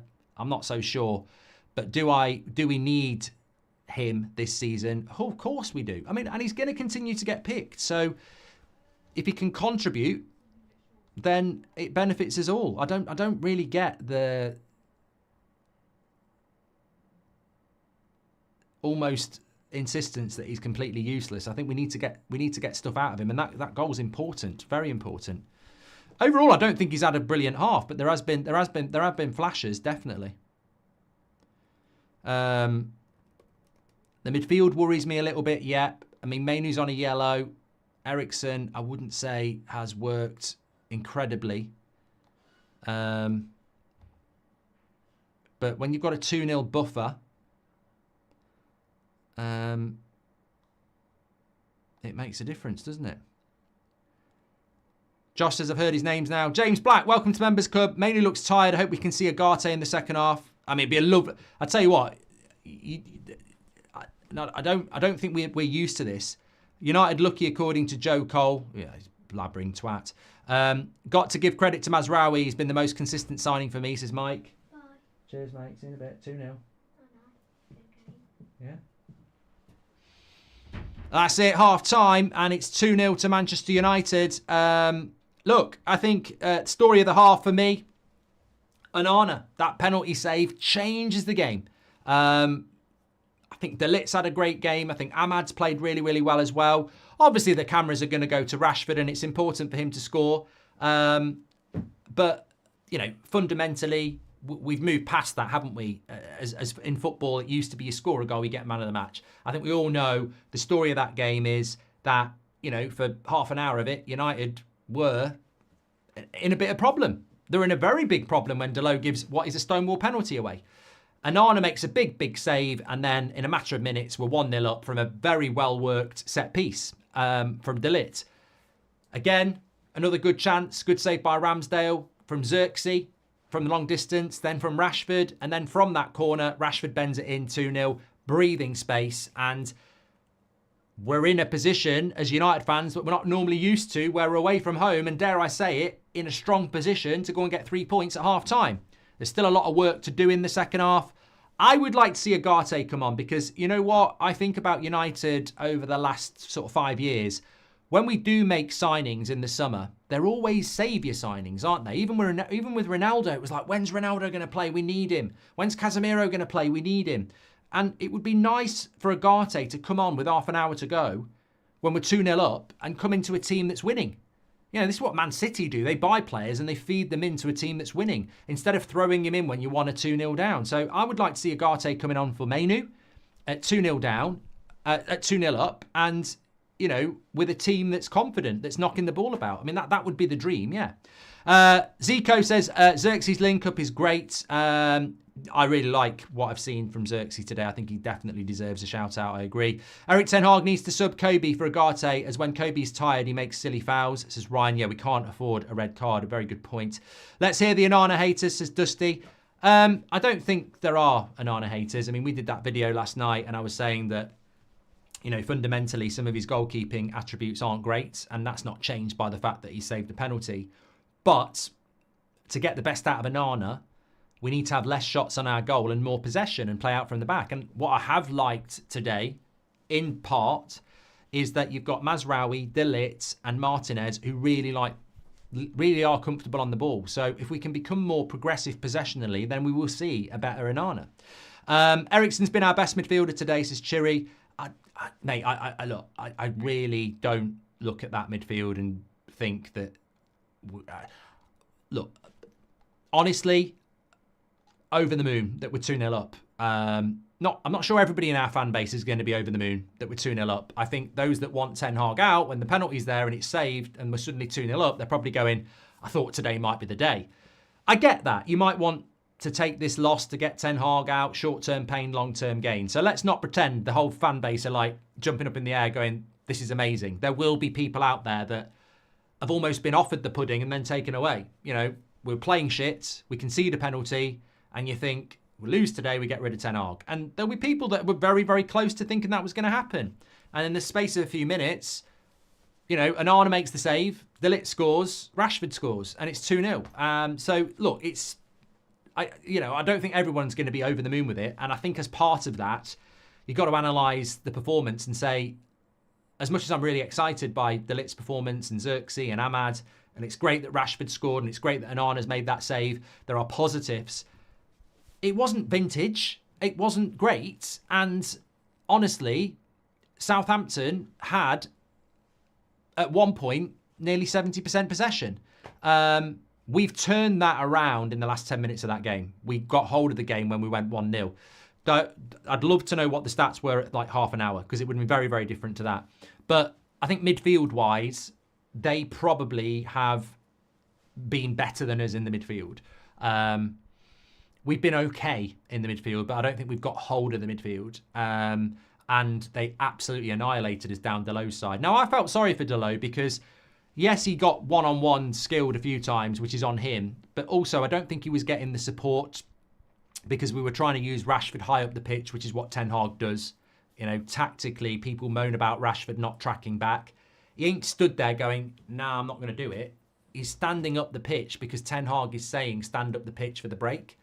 Tactically, it's so bloody obvious that's what we're doing. So that leaves Dalot on his own. And then the only other person he's got is Eriksen, who's not particularly quick on that left-hand side. So I think Dalot has been exploited. But I don't really blame Dalot on that. And I don't blame Rashford on that. I want to see Rashford tracking back. But when he's being told to stay high up, and Dalot's not a left-back. And this is only Southampton. They will probably highly likely get relegated, losing a lot of games. So I've seen times in that first half where cutbacks have gone to midfielders who aren't being marked, where there's a right back just stood there on the edge of our box, almost thinking where he's going to cross it with no pressure. So better teams will kill us down that left-hand side playing like that. So there's still a lot of work for United, but on the other hand, Rome's not going to be built in a day, and the most important thing is to win today. And I did say in the preview, and you all agreed with me, that if we win today, it won't solve anything because the haters, the detractors, the cynics will quite rightly say it's only Southampton. So for me, let's go and win this game.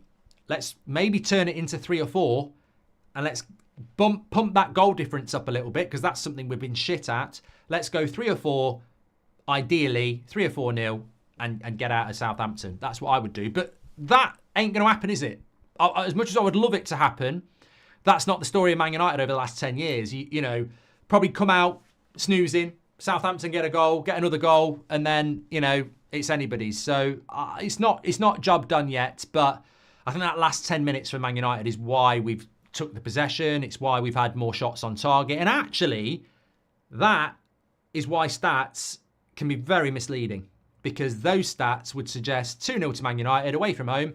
That's looking quite good. But I think it's because the last 10 minutes we really did get some control, and the volume of chances that we started creating after the goal, it's almost like Southampton's belief just disappeared. So I think hopefully there might be some more goals in it. Mazraoui is very underrated, says Dusty. He's played very well. He's been playing so solid. What I like about Mazraoui, Dusty, and you're absolutely correct to shout this out. What I like about Mazraoui is, for a new signing, there's not really any glamour or, you know, obvious, you know, things that jump out and make you go, wow. But when you think about it, he's just ridiculously consistent and steady. And that is going to be worth its weight in gold, because the one thing Man United need is consistent, good players. Why did we swap Eriksen for Casemiro when he has a higher rating on FC25, Henry? Seems all players criticised have shut their critics up so far. Onana, Ligt and Rashford. Ahmad's been man of the match. Yeah. Look, you know what? I don't think Onana's had the critics as much as Rashford's had, to be fair. I think Onana, a lot of people realise with Onana that we bought him for a reason that we don't do. It's like, you know, Onana for me is a bit like, you know, buying an Xbox game when you've got a PS5. It's like, I get the point, but we've got to start playing the game that way. Rashford's had a lot of shit, but I felt with Rashford, I mean, look, let's talk about Rashford, because we talk about Rashford so much in a negative sense. Let's talk about it. He's just scored a good goal. I think it felt like Rashford would score today, if we're being completely honest. We've had the 3 PR clips. He started another game. He's not had a shot on goal all season. And it felt like today it would happen. Now, some will say, well, it's because it's fucking Southampton and they're shit. Of course he's going to score. But not necessarily based on how he's been performing for the last 18 months. So, and it's a good goal. It is a good goal. I mean, Ramsdale's probably going to be disappointed, but where it is, through a crowd, it's a good goal. And the hope is that he can kick on, because I think one of the last things that we can pin our hat on that might be a problem with Rashford is confidence, because it can't be. If it's not confidence, then we're in big trouble. So hopefully this is the spark for him now, because if it's confidence, well, you've just scored a good goal. Hopefully he can kick on now, because ultimately he wasn't sold in the summer. You know, Sancho was sold, Greenwood was sold, McTominay was sold. They are not United's issue anymore. Marcus Rashford is still at the club. He is starting games for Man United, and we need him to deliver consistently, week in, week out. So if this can be the starting point for Rashford, where he can go and get 15, 20 goals, happy days, because we will get top 4. So I'm hoping now that is, and also I think as well, fair play, the reaction to the goal was very sort of on a level. It wasn't any of this like when he scored against Spurs last year. So hopefully it can be a spark into a more consistent Marcus Rashford. But there'll be critics out there saying, come on, it's only fucking Southampton. When it, yeah. So look, let's just hope it can be the start of something. It's your boy. Welcome to the Members Club. Thanks for the follow, Jake. How many times have we bottled leads like this in the last few minutes? This can't happen again, says Mauro.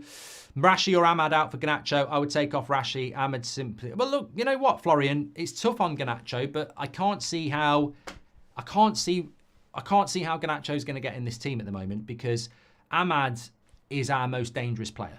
Like, Ahmad has to start over Rashford or Garnacho, because at the moment he is our most creative. He's so magnetic with the ball.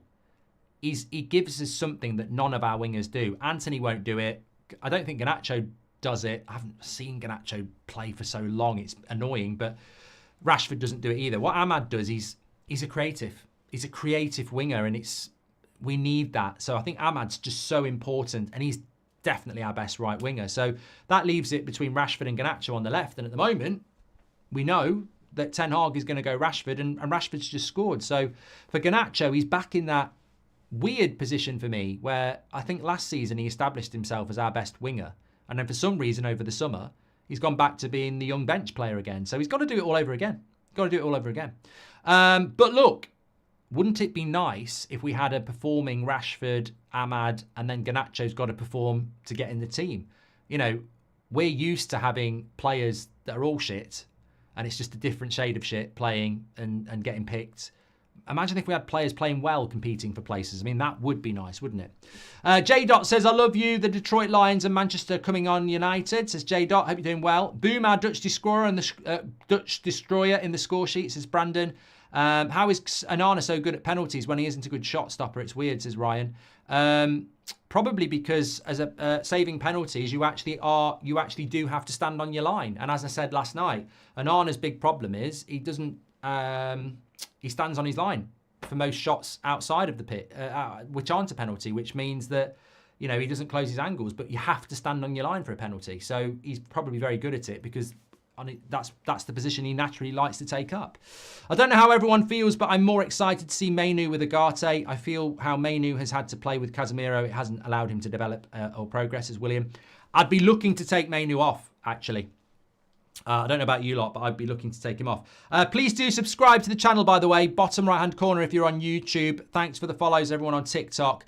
We are only 100 subscribers away from 934,000 on the road to 2 million. So get involved with the United Stand. We are live tonight, 8 o'clock, but we've got fan forum after this game. We've got match reaction with interactive player ratings as well.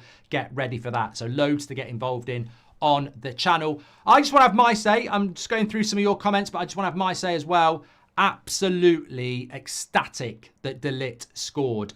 Did a video this week reacting to the pile-on from the British press about Ligt's performances for the Netherlands, which are completely and fucking irrelevant to Manchester United. I thought he played well against Liverpool in a bad Man United side, and I think he's played fantastic today with a goal as well. And it's so refreshing that media that wants to try and belittle and knock down a player that's played one game gets absolutely sat down when he puts his Man United shirt on. So absolutely fantastic.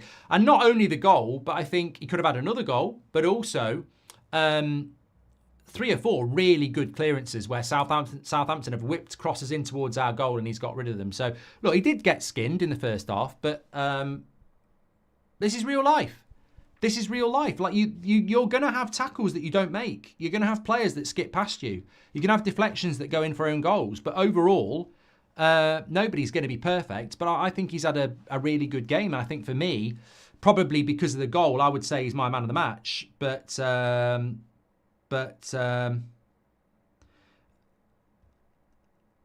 Ahmad's been very good as well. Very good. I missed the first half. Says Corey, what's been happening? Oh mate, I can't. I've just spent 15 minutes talking about it. Basically, Southampton started off quite well. Man United penalty saved by Onana, and we have ended up getting back into the game from that, really. With, you know, a very strong 10 minutes from Manchester United. So, look, fasten your seatbelts, everybody. Second half's about to start. And if you're new to the world of Man United and you think 2-0 up, we're coasting, trust me, no United fan is thinking that this could be an uncomfortable 45 minutes. Hopefully, I want the goal difference. I want 3 or 4 goals, really. So there we go. Mainly is our enforcer on a yellow is a risk. Let's get Agate on, says Tom. And Rashford now needs to perform consistently, says Sean. And I don't mind Garnacho being benched. It's a long season. Any rest is a good rest, says Sambo. It's a good way of looking at it. Good way of looking at it, yeah. We're going to need a squad for sure. Annoys me how people can't spell Ericsson, says Jay. Are you going to go to the Oasis reunion, Mark, says Vincent? I'm sure I probably will, yeah. Matt says, when Scholes and... Hold on. When Scholes, Keane, etc. got older, they moved deeper in the midfield. Now I'm comparing, but Ericsson's good at receiving the ball, says Matt. Yeah, but I don't think Ericsson was ever a midfielder anyway. I see Ericsson as a number 10. Shake says, Xerxes been good, nice layoffs and touches. Brian says, Rashford will sack another 2 managers before he gets dropped. And I think we got a replacement for Varane, says Ayush. Onana had a decent half, his positioning, his saves. He did made a good save, Sanj, yeah. I'd give Onana an easy 7 out of 10 if I was doing the player ratings now. Refinery says, I prefer Garnacho to Rashford. Daniel, thanks for being a member for 28 months. Daniel, Ten Hag needs to go, says 1978. Yeah, we're winning 2-0, mate. Mike says, I'd take Ericsson off, he's too slow. Ahmad, man of the match, says Rudy. And Nicholas says, the media is so biased. They said Southampton was better even though we're winning. Yeah, they're haters. They're haters. Red Army says it's papering over the cracks, which, to be honest, I don't think it, but I wouldn't argue with those who think it.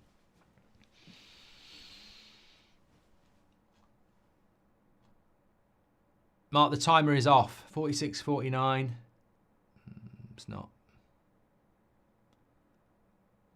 Oh, what's going on here? The timer is off.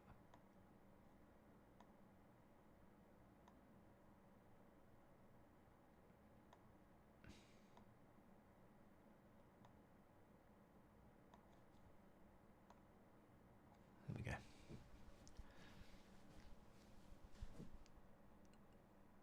There we go.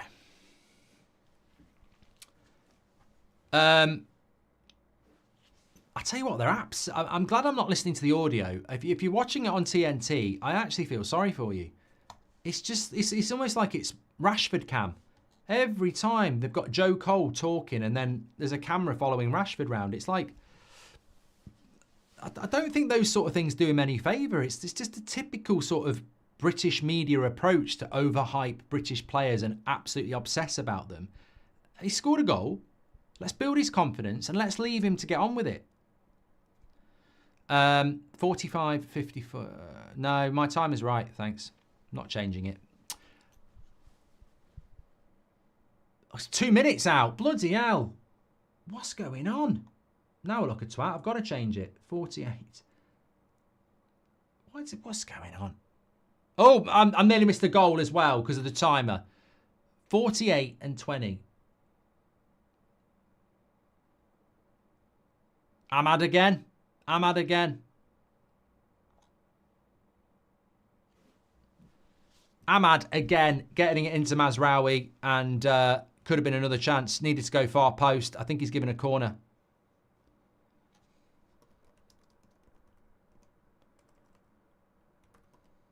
So creative.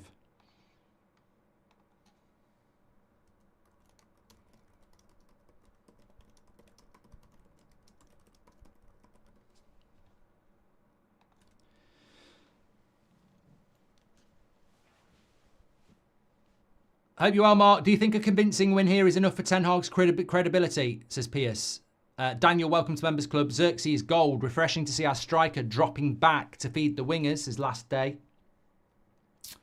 Thanks for following, Mr. T and Billy Jr.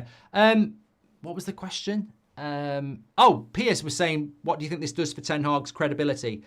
Honestly, mate, I think that, you know, the international break's gone now and that sort of 2-week... Again, this camera's on Rashford again. Leave the lad alone. Fucking hell. What? This is what we have to put up with in the UK. Player cam. Obsession. Leave him alone. He scored a fucking goal. You know, he's not having a worldie. He scored a goal. Let's let him build on that. Fucking hell. Obsessed. But yeah, talk about obsession. Ten Hag... Look, mate, international break, there was no football. So, you know, it's a long break. We've got Barnsley on Wednesday, Crystal Palace next weekend. Then we're in the Europa League. Then we've got Spurs. Then we've got Europa League again. Then we've got Villa. So Ten Hag has lost 2 of his first 3 games. If he wins today, he's lost 2 of his first 4 games. So today won't give him a reset. It will give him time until Crystal Palace away next week, which, again, if you lose that, it will be the same as if we lost today. So when you lose 2 of your first 3 games in Season 3, you've really got to go on a good run. Oh, here we go. This should be a goal. Eriksen into Rashford. Where's the pass? Where's the pass? Should have gone to Bruno there. Obviously, he's scored a goal. He feels like the old Rashford. It was a good block. I wonder if the shot was going to go in, actually, because he did get a block in. Might have been going in anyway. Vince Leon, thanks for the follow. Any chance United started with low-intensity press because they lack capacity to do it high for 90 minutes, says Andres. Another corner for United. We must have had a few corners now. They've not had one. Let's see what we can do with it. Eriksen. Ramsdale coming for that corner was funny, but he still ended up with it. Big Block, thanks for the follow. And SF Enrique as well.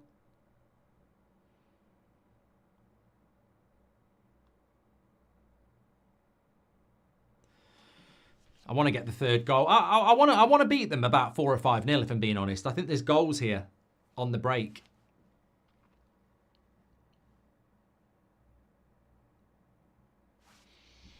Thanks everyone who's tuning in. Make sure you subscribe, bottom right-hand corner. I fear Erik Ten Hag will pick this same team next game, says Alberto. Yeah, I mean, look, don't bring the mood down, Alberto. I mean, that sort of thing does concern me.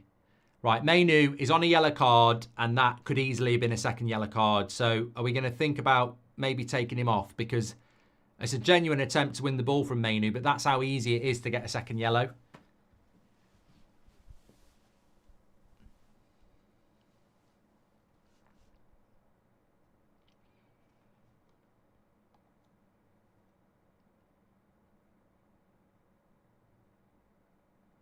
It's just one. Oh, here we go again, in behind Delo. He's done well there, Delo.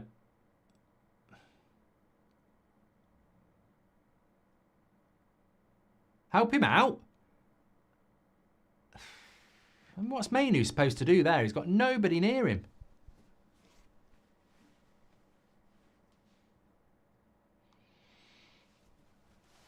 I don't know whether I'm just trying to look at the touchline, see if he's got anybody warming up, but I think all the subs are sat down. So he's really playing a dangerous game with Mainu on a yellow card, the way this second half has started.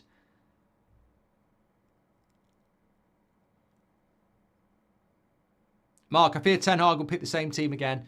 Of course, he might not bring Agate on for Mainu. He might bring Casemiro on. Good play by Xerxes and Mainu there. Interesting ball by Delo. That's a great ball. And Ahmad wants it. This could be a chance. Go on, Ahmad. Go on, Ahmad. Where's he going to go? Xerxes, terrible touch, but he's still there. Oh, I tell you what, that 3rd goal is there. Definitely there. Could have worked that a lot better. Look at the space here. You've got Ahmad's. I don't know whether he should use Mazraoui. I just think it's just a bit of a heavy touch by Xerxes, isn't it? Savage said he should have took a first-time shot, maybe. Yeah.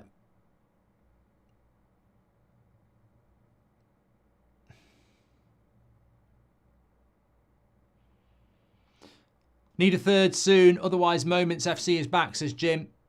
Mind if I plug my music, Mark? Tranquil Poisons. We've just released an EP on Spotify. I play bass and I co-produce, says Sam. There you go, Tranquil Poisons. Let's get it on Spotify. Sam's on bass. It's all about the bass. Noah's started university in Florida. I've been watching your streams and videos to help me get through it. Thanks for everything you do. Thanks, Noah, and good luck.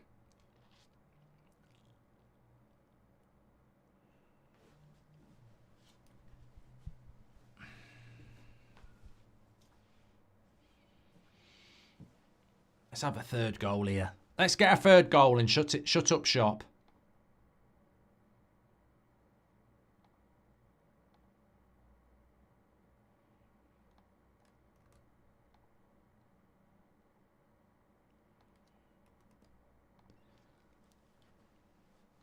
You can see, I mean, look, I'm not here to assess Southampton, but you can see Southampton's issues, can't you? Lots and lots of possession. Although not today. 50% is the worst they've had this season, but lots of passes. No end product.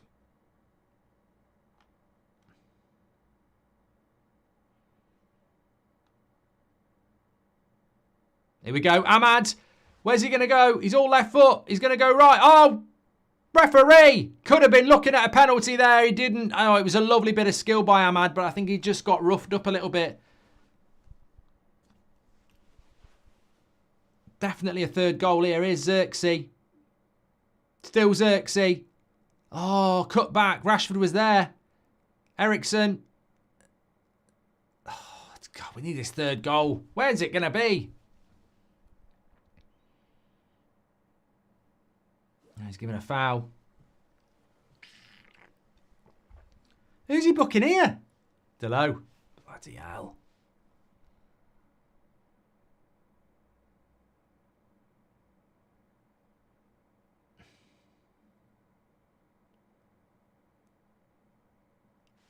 He booked Ericsson. No, that's both our midfielders on a yellow card. Right. I think we need to. I think we need to take off one of these midfielders because there's still long enough here that if we got a red, it'd be a long afternoon. We should be turning this into 3 or 4-0. Get that goal difference up. MSS says, bad finishing. We could be 4-0 up already. I sort of agree, mate.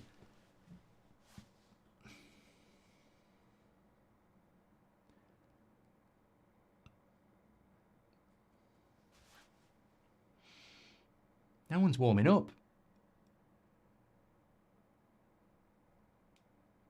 Is anyone warming up? Oh, no. Is that... Who's that? I'm trying to see on the far... They're doing something, but I don't know whether it's Southampton.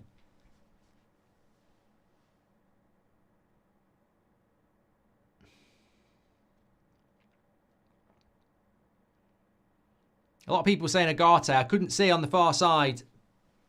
They looked like someone was playing around with one of the substitution boards, but not 100% sure who. Xerxes tidy with his feet, says Dazzo. He's like Fred Astaire. No, I can't see.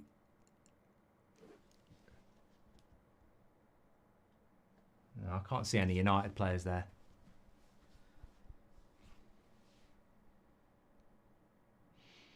Here's Ahmad. Lovely ball into Bruno. Oh, I tell you what. It was a tasty tackle by Stevens.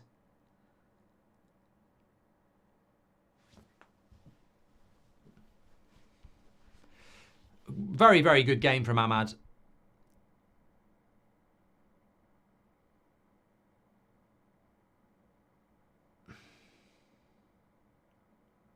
Look at this pressing from United. It's impressive, but Southampton play through it. Come on, lads. Come on. Get the third goal. Thanks for the follow, -3. And Shane.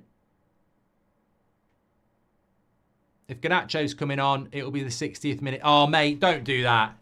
He can't do that. I will laugh my head off if he does that. I literally said before the game, Garnacho for Ahmad at 60 minutes will already be loaded up into the computer. So if he actually does it, that's incredible.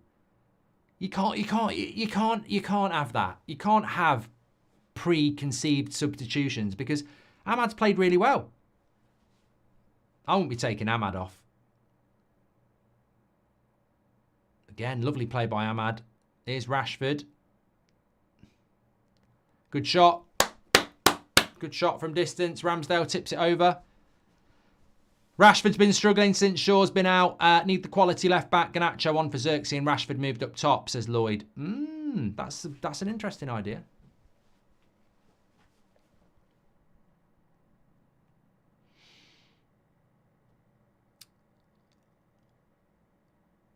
Sam says, delighted for Rashford. We're looking like a cohesive unit for once. Bruno. And goal kick. Should be a corner. Well, Southampton are going to make 4 substitutions here. How can you give a goal kick here when Ramsdale's sprinting to keep it in? It's very obvious that it was going to be a corner.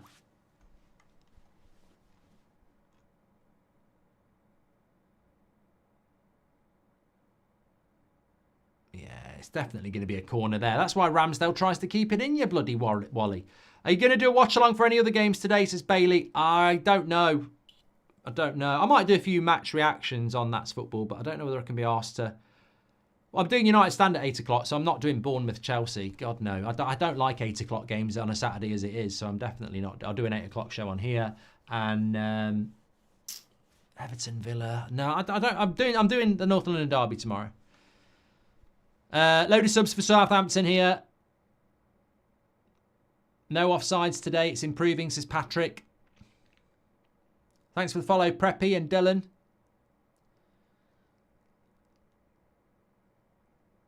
Oh, we'd all love to see Agate, wouldn't we?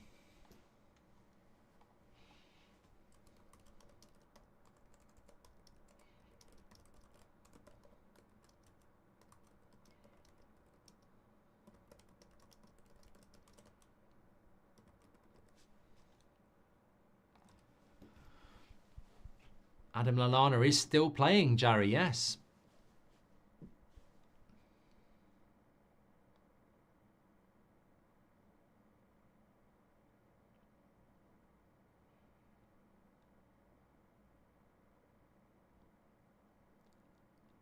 I nearly said, so Southampton have lost their first 4 games in a row, but I'm not going to say that because I'm not going to tempt fate here. But realistically, in the first, 20 minutes of this second half, we really should have had the third or maybe even 4th goal. Perfect time for Agate, says Sam. Well, Southampton are taking for fucking ever to make 4 subs here. I mean, bloody hell.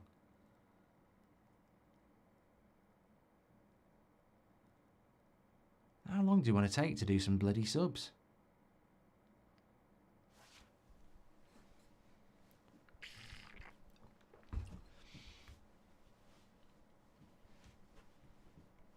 Why have Man United not made any subs? Well, I suppose it's only 63 minutes in. It's still quite early, I suppose.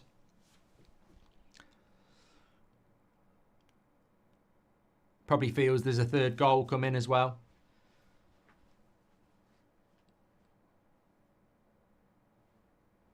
Take a seat, Mark. I might actually. I've been stood up all. Bloody good point, actually. I've not sat down at all today. I will have a seat.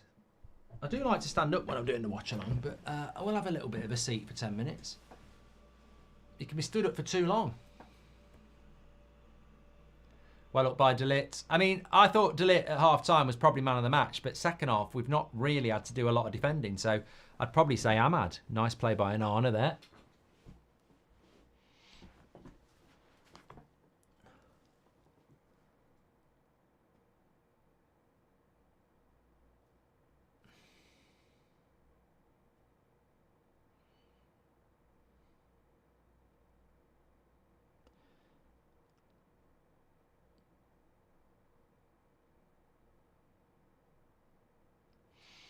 Jordan, thanks for being a member for 6 months. Thanks everyone who's subscribed, by the way. I think we have hit 934. No, we're 10 away from 934,000 subscribers, so please do subscribe. Bottom right-hand corner, get involved. Don't forget, we've got the player ratings show in my match reaction coming up straight after the game. You can mark every player out of 10, 6 being the average. I wouldn't be surprised if it's already got the link in the description, but let me have a check. It It has already got the link in the description, so there you go. Bit early, though. I won't be doing it just yet. That camera translation from standing to seating was epic, says Simon. Yeah, lovely stuff. Glad you enjoyed it. Well done by Ligt again. Delo keeps it in. Play on, just play on. Xerxes. Look at Ahmad.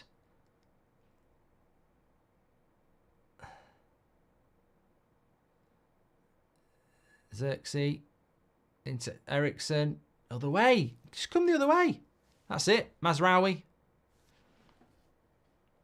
I like the way we're keeping hold of the ball here, actually.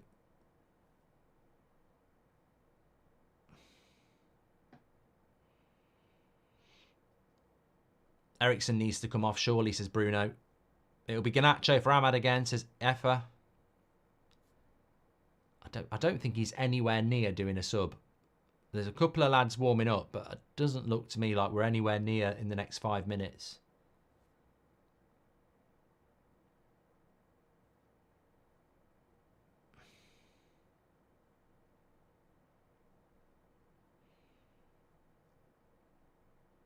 There's a Southampton player just gone down injured here. If we concede and draw this game, I blame the players that we've not been clinical enough, says Christoph. It'll be Collier for Ericsson, says Noel. Look, I said to myself, I said to you yesterday, I said to myself this morning, I'm just not going to get down, stressed or over the top about starting 11s or substitutions. I'm just not going to, because we have got no control over it. But what I would say is that I still don't understand how Agate can cost us £60 million. We've been chasing him all summer. He plays 2 games for Uruguay, but he can't play half an hour today.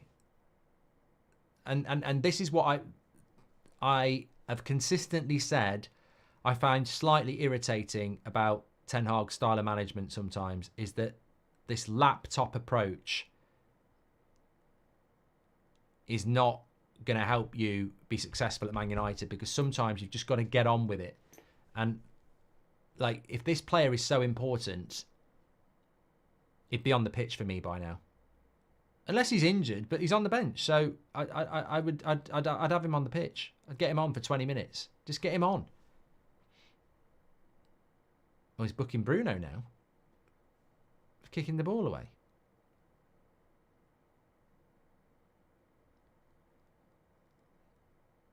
That's a bit of a joke. That's a joke. That yellow card's an absolute joke. Computer says no, says Al. That's fuck. This ref's a bloody prat. Absolute prat.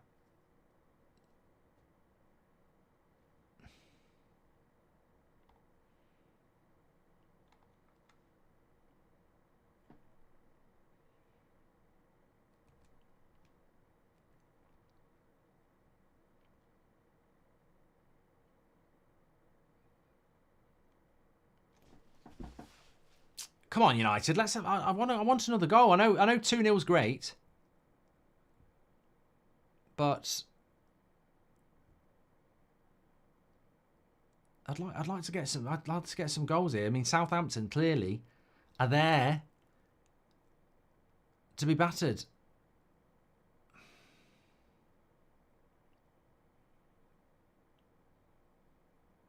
Should be going for the throat here. Be a good idea. You know what? It'd be a good idea to get 2 or 3 subs on, like Garnacho, maybe Agate, obviously, and maybe an Anthony or something like that, because the players on the pitch, just a little bit more urgency to go and get more goals.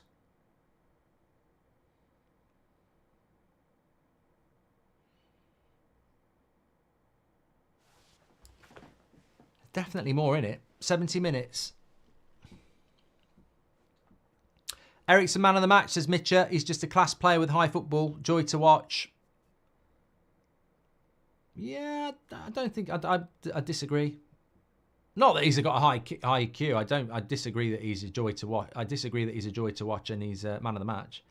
I don't think Southampton have massively struggled with our midfield.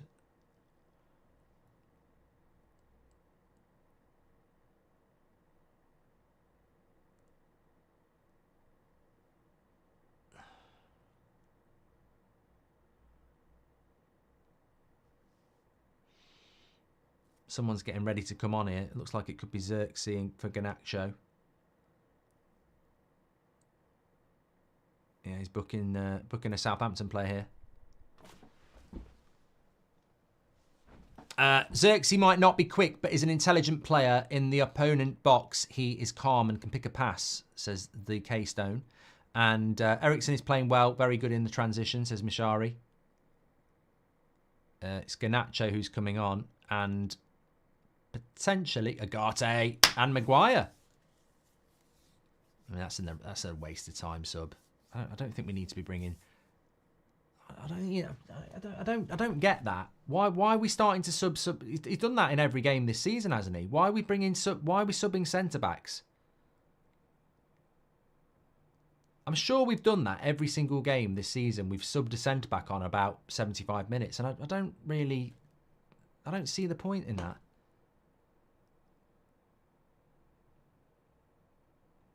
Ericsson's playing well. Thank you very much, Mishani. Ericsson man of the match, says Mitcha. Matthias the lightweight has been solid, says D92. Thank you very much. Agate, here we go anyway. User 469123, thanks very much for following. Love the way Xerxes plays 1 and 2 touch. I think Martinez might have a problem because the camera just panned to him.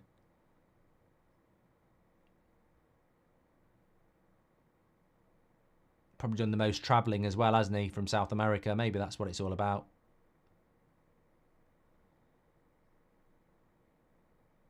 Ahmad. Right, well, we're going to get... What? We're going to get about 20 minutes of Agate time. So sit back and watch.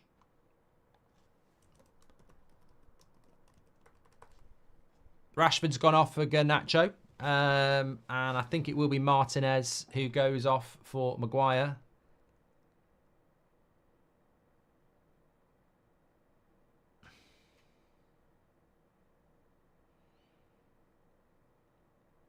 Ericsson, yeah, Ericsson for Agate. Ligt man of the match, says Ben Jr.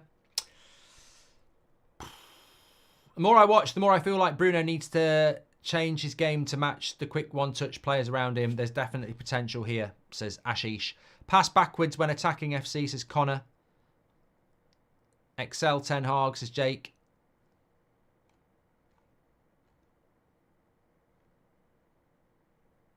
Mazraoui's coming off. Mazraoui's coming off here. Maguire is left back.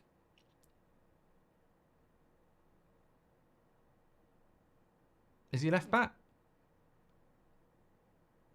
No, you can't put Maguire at left back. It'd be Martinez at left back. Yeah, Martinez left back, Maguire left centre back.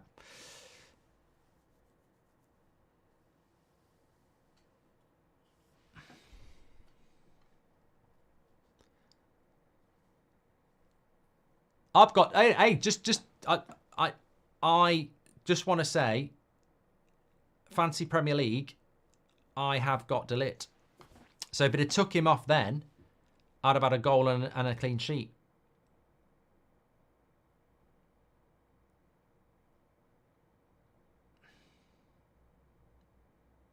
Jamie says it's the only time I disagree with Rashi coming off. Yeah, I think you could have put Rashford down the middle and took Xerxes off, actually. I do agree, but I don't think it's that. I wouldn't take Ahmad off. I think he's played really well.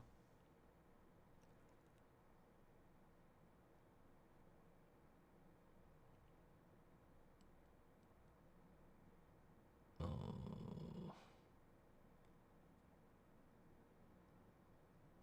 Be careful here.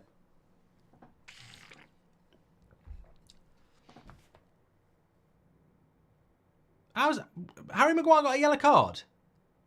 Are we having a laugh? I didn't see a yellow card.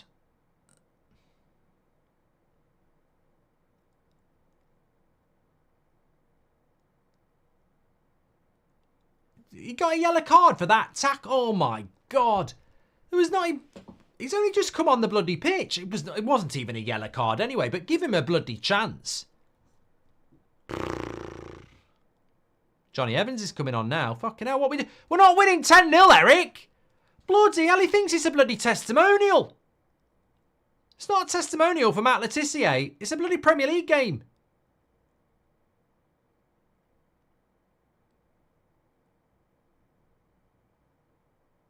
There we go, look. Southampton.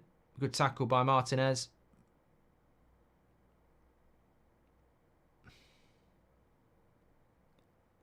Maguire kicked the ball away. That's why he got booked, apparently.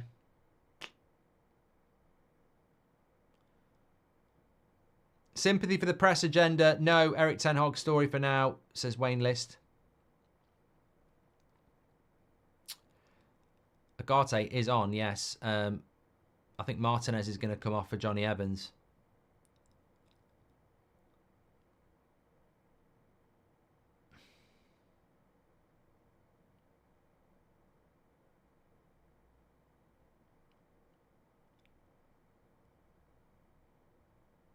Yeah. I mean, look, you don't know what's going on behind the scenes, but I think when we're putting people like Johnny Evans at fullback, I do just wonder why Amas isn't on the bench or someone like that, because that is an accident waiting to happen, having Johnny Evans at left back. I'm sorry. It's only 2-0 and there's 15 minutes to go. This is a very disjointed United side now. Good play by Agate there. Xerxes. Nice ball. We've got a really good overlap here. Into Delo. Oh, just ahead of him. Mainu. Ramsdale gets that.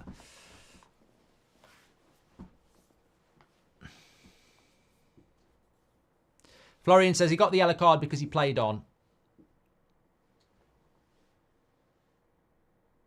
Good work by Ahmad, that.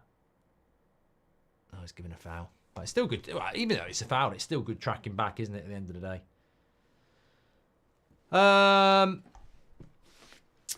That guy, Will, thanks for your follow. Bill says you found your level. I mean, this is the thing, isn't it? You know, we were never... There was nothing we could do today other than win. Because even if we win, people will say it's only Southampton. So you're on a hiding to nothing as a United fan that wants to do well today. Because even if you win, people are just going to take the piss because it's Southampton. But look, I'll take that. That's the way the game goes. And actually, if we draw or loss... Oh, that's a terrible foul on Garnacho.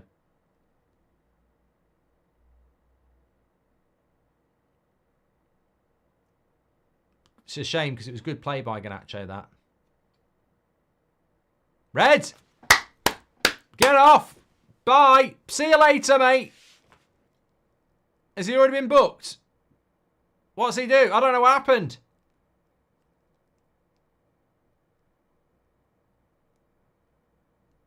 Is he giving him a straight red for it?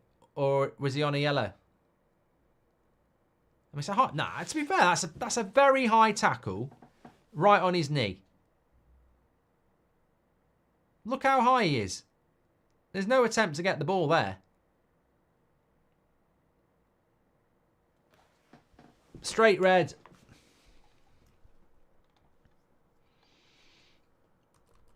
I agree.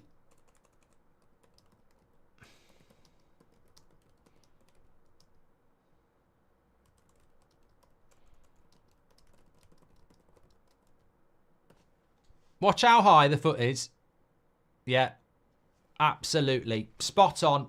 It's a good decision. I didn't spot it. I thought he was on a second yellow.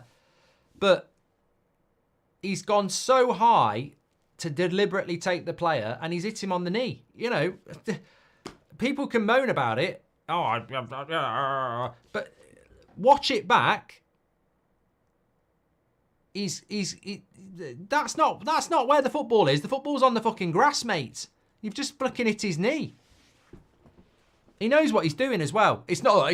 What I will say is, it's not two-footed. It's not the worst tackle in the world, but technically, he's purposely took him out, and he's caught him on the knee. You know, you'd be fuming about it. Be absolutely fuming about it if you're a Southampton fan, but it's a stupid tackle. It's a stupid tackle. And look, I'm not going to criticise referees when I think they got it right there. That's your captain, Southampton. Flipping hell, says Thomas. If Martinez has done his back, we're screwed, says Ahmad. Back injury, says that dude for Martinez. Subbing centre-backs on because Ten Hag's rubbish. Can't adapt or admit that he's wrong. Well, I think he's subbing people because they're injured, Gear, to be honest. Looked like Mazraoui was limping. Saw him call for a sub. An injury to him would be devastating right now, says Patrick.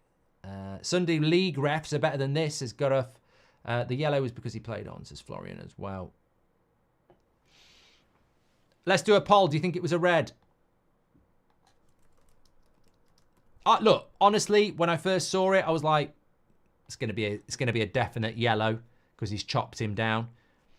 And then when I saw the red, I was like, bloody hell, it must have been on a second yellow. And then when I watched it back, you know, he's chopped him and he's took his knee. So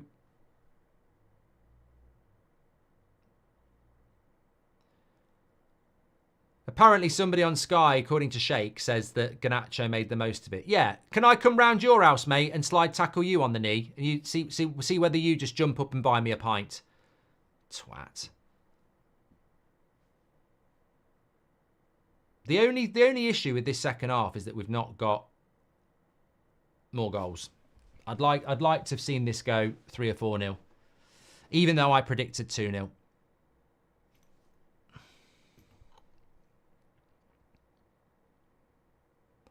Same time you replied, Ten Hag still stubborn, says Gia. Thank you very much for that.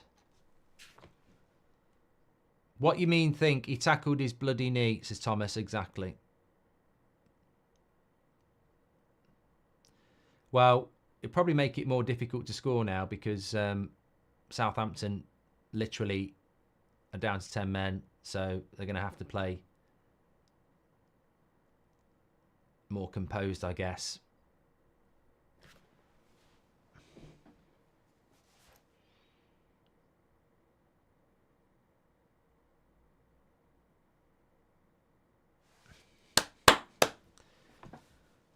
I'm bloody starving. Starving I am. This is what I don't like about lunchtime kickoffs. If you don't eat before it, you ain't eating till 3.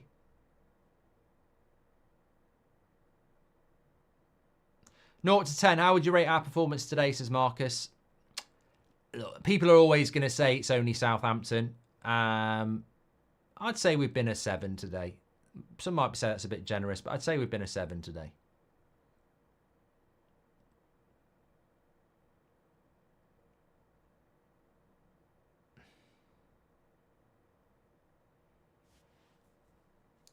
Who asked for Van Nistelrooy to join? Eric Ten Hag or Ineos as EC? I don't know.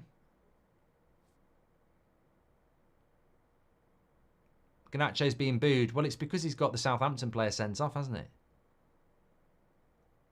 Well played, Delo. It's funny how Delo at right back looks a lot more composed.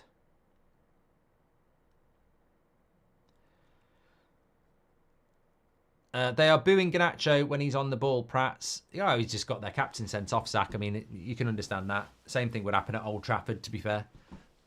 If somebody got our captain sent off.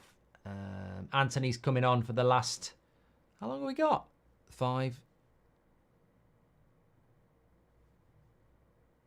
We overly criticised Ten Hag for not starting Ligt and Agate from day one. With the season he has had last term, he has to be overly cautious with the squad, says Anant.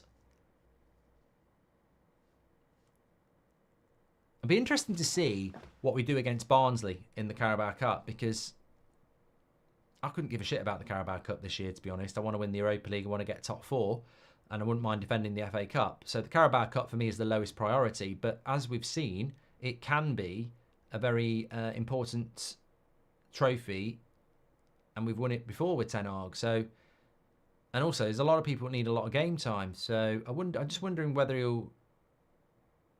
I mean, I would expect Collier to start. I would expect Anthony to start. I would expect Garnacho to start. I wonder whether he'll start Agate,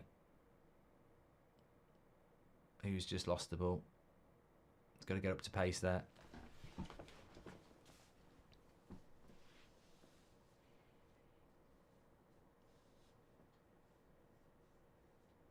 Apparently, the Licht's got a problem now.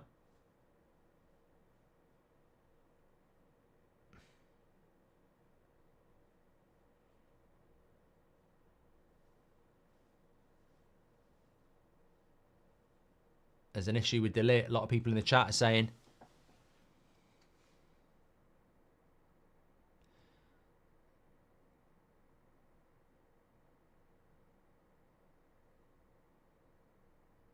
Casemiro coming on.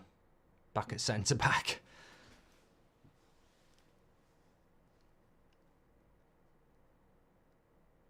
Well, I hope it's not bad for Ligt.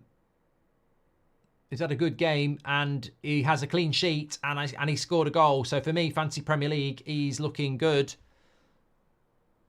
I wonder if I get the bonus points. Points.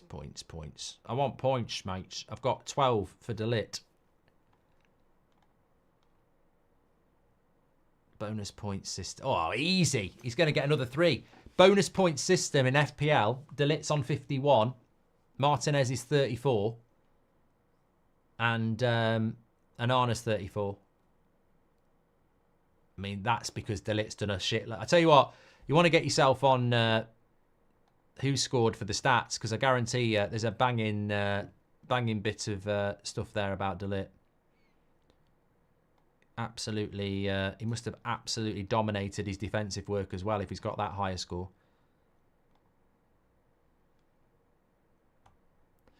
3 minutes to go. Looks like we're home and hosed, especially with Southampton down to 10 men. I did say this before the game, didn't I? I'd love to be in a position with 20 minutes to go where we're comfortably going to win the game. And I think we're sort of in that position now. Shit shot by Bruno, that. What would you... well, we'll talk about it in the player ratings. Bruno today, 6, 7. Did get an assist on the De Ligt goal, 6.5.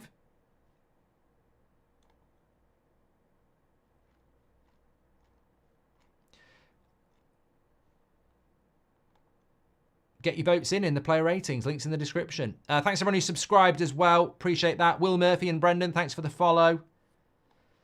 Just nice to start the weekend with a Manchester United win. I'm not saying we're going to win the league, but I think we will. No. It's just nice to get the win after a horrible result against Liverpool, a really horrible international break, to get back, get the job done and be able to sit back and just go, right, breathe. We go again next week. Well, we go again sooner than that, don't we? Because we've got other games. But just nice to get the win. Nice to have a bit of positivity instead of having people screaming and shouting bold fraud.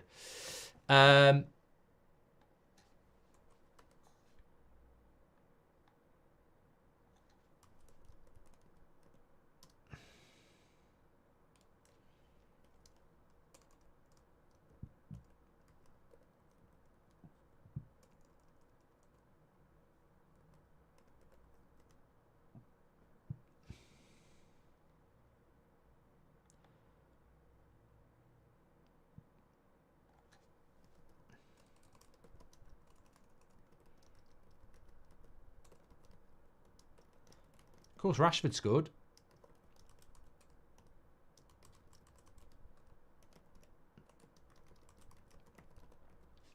You can't always get what you want. You can't always get everything.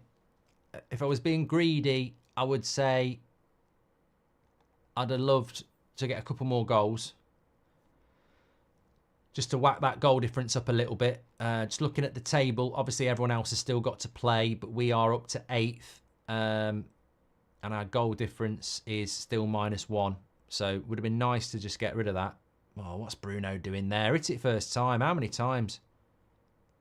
Well done, Agate, winning that back. Brilliant. I like that. I like those win the ball high up the pitch, mates. Love it.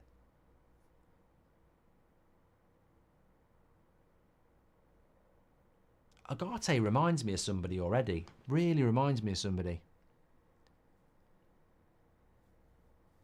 I think it's Rodri combined with Prime Kante. That's it. No, I'm joking. He does remind me of somebody. The way he's just like... I can't think who it is. I think it's Harry Winks. Here's Ahmad again. Lovely. Oh, nearly. Go! Go!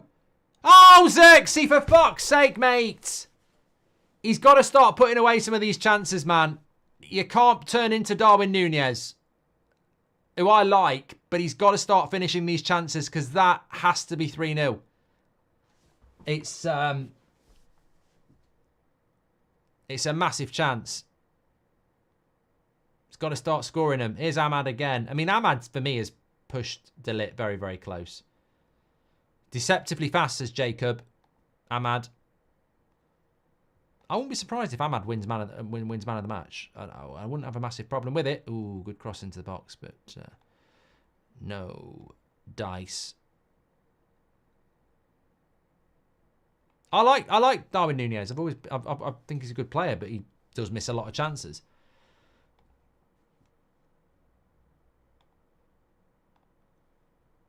Uh, 6 minutes added on.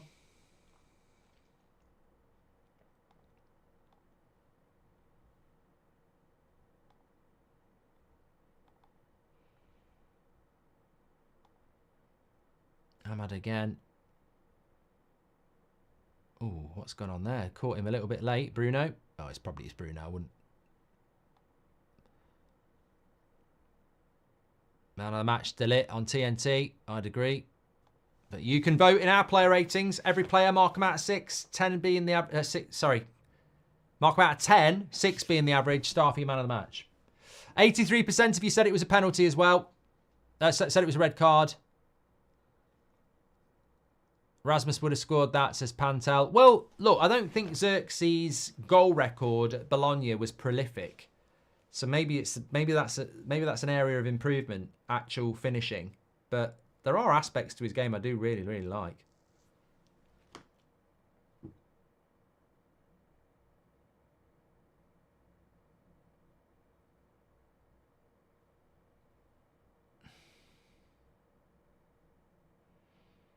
Good tackle by Ahmad. No, have that, ref.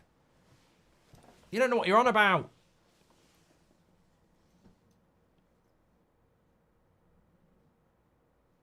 Eric says this has been one of the worst halves of football I've ever watched in my life.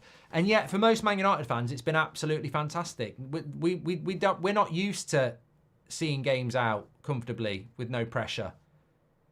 It's actually quite nice. Here's Xerxes into Garnacho. Should have gone for the pass. Corner. Lovely play, though. Again, you see the link-up play there was lovely with Xerxes. It's my 40th birthday today. Thank you for the win, says Krish. Happy birthday, mate. Lovely stuff.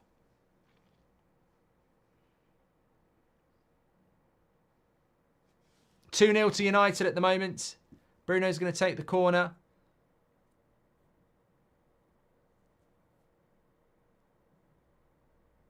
Nice for Casemiro to get a few minutes as well. I mean, I don't think we're not writing him off, are we?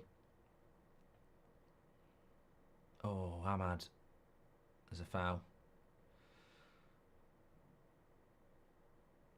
Oh, not Maguire. Don't you get injured as well. Can't have more centre-backs getting injured. He's hobbling.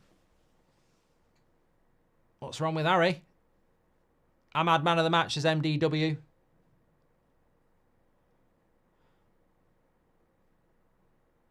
Oh, he's still hobbling, Maguire. We can't have any more. That would be Xerxes. Sorry, that would be Ligt, Martinez, and Luke forget Luke Shaw and Maguire all hobbling. I don't know what he did, Maguire. Mark, please call my mate Sheehan a prat, says Mix. Are we playing Tuesday or Wednesday in the cup? I think we're playing Wednesday, aren't we? I've got it. I know what our fixtures are, but I just don't know what day they are. Tuesday, Barnsley. Tuesday, Barnsley. Saturday, Palace.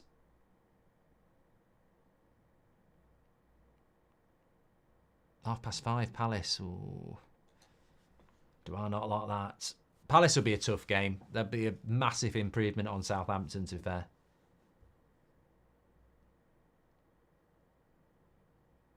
Last 40 seconds here. Still go for a goal.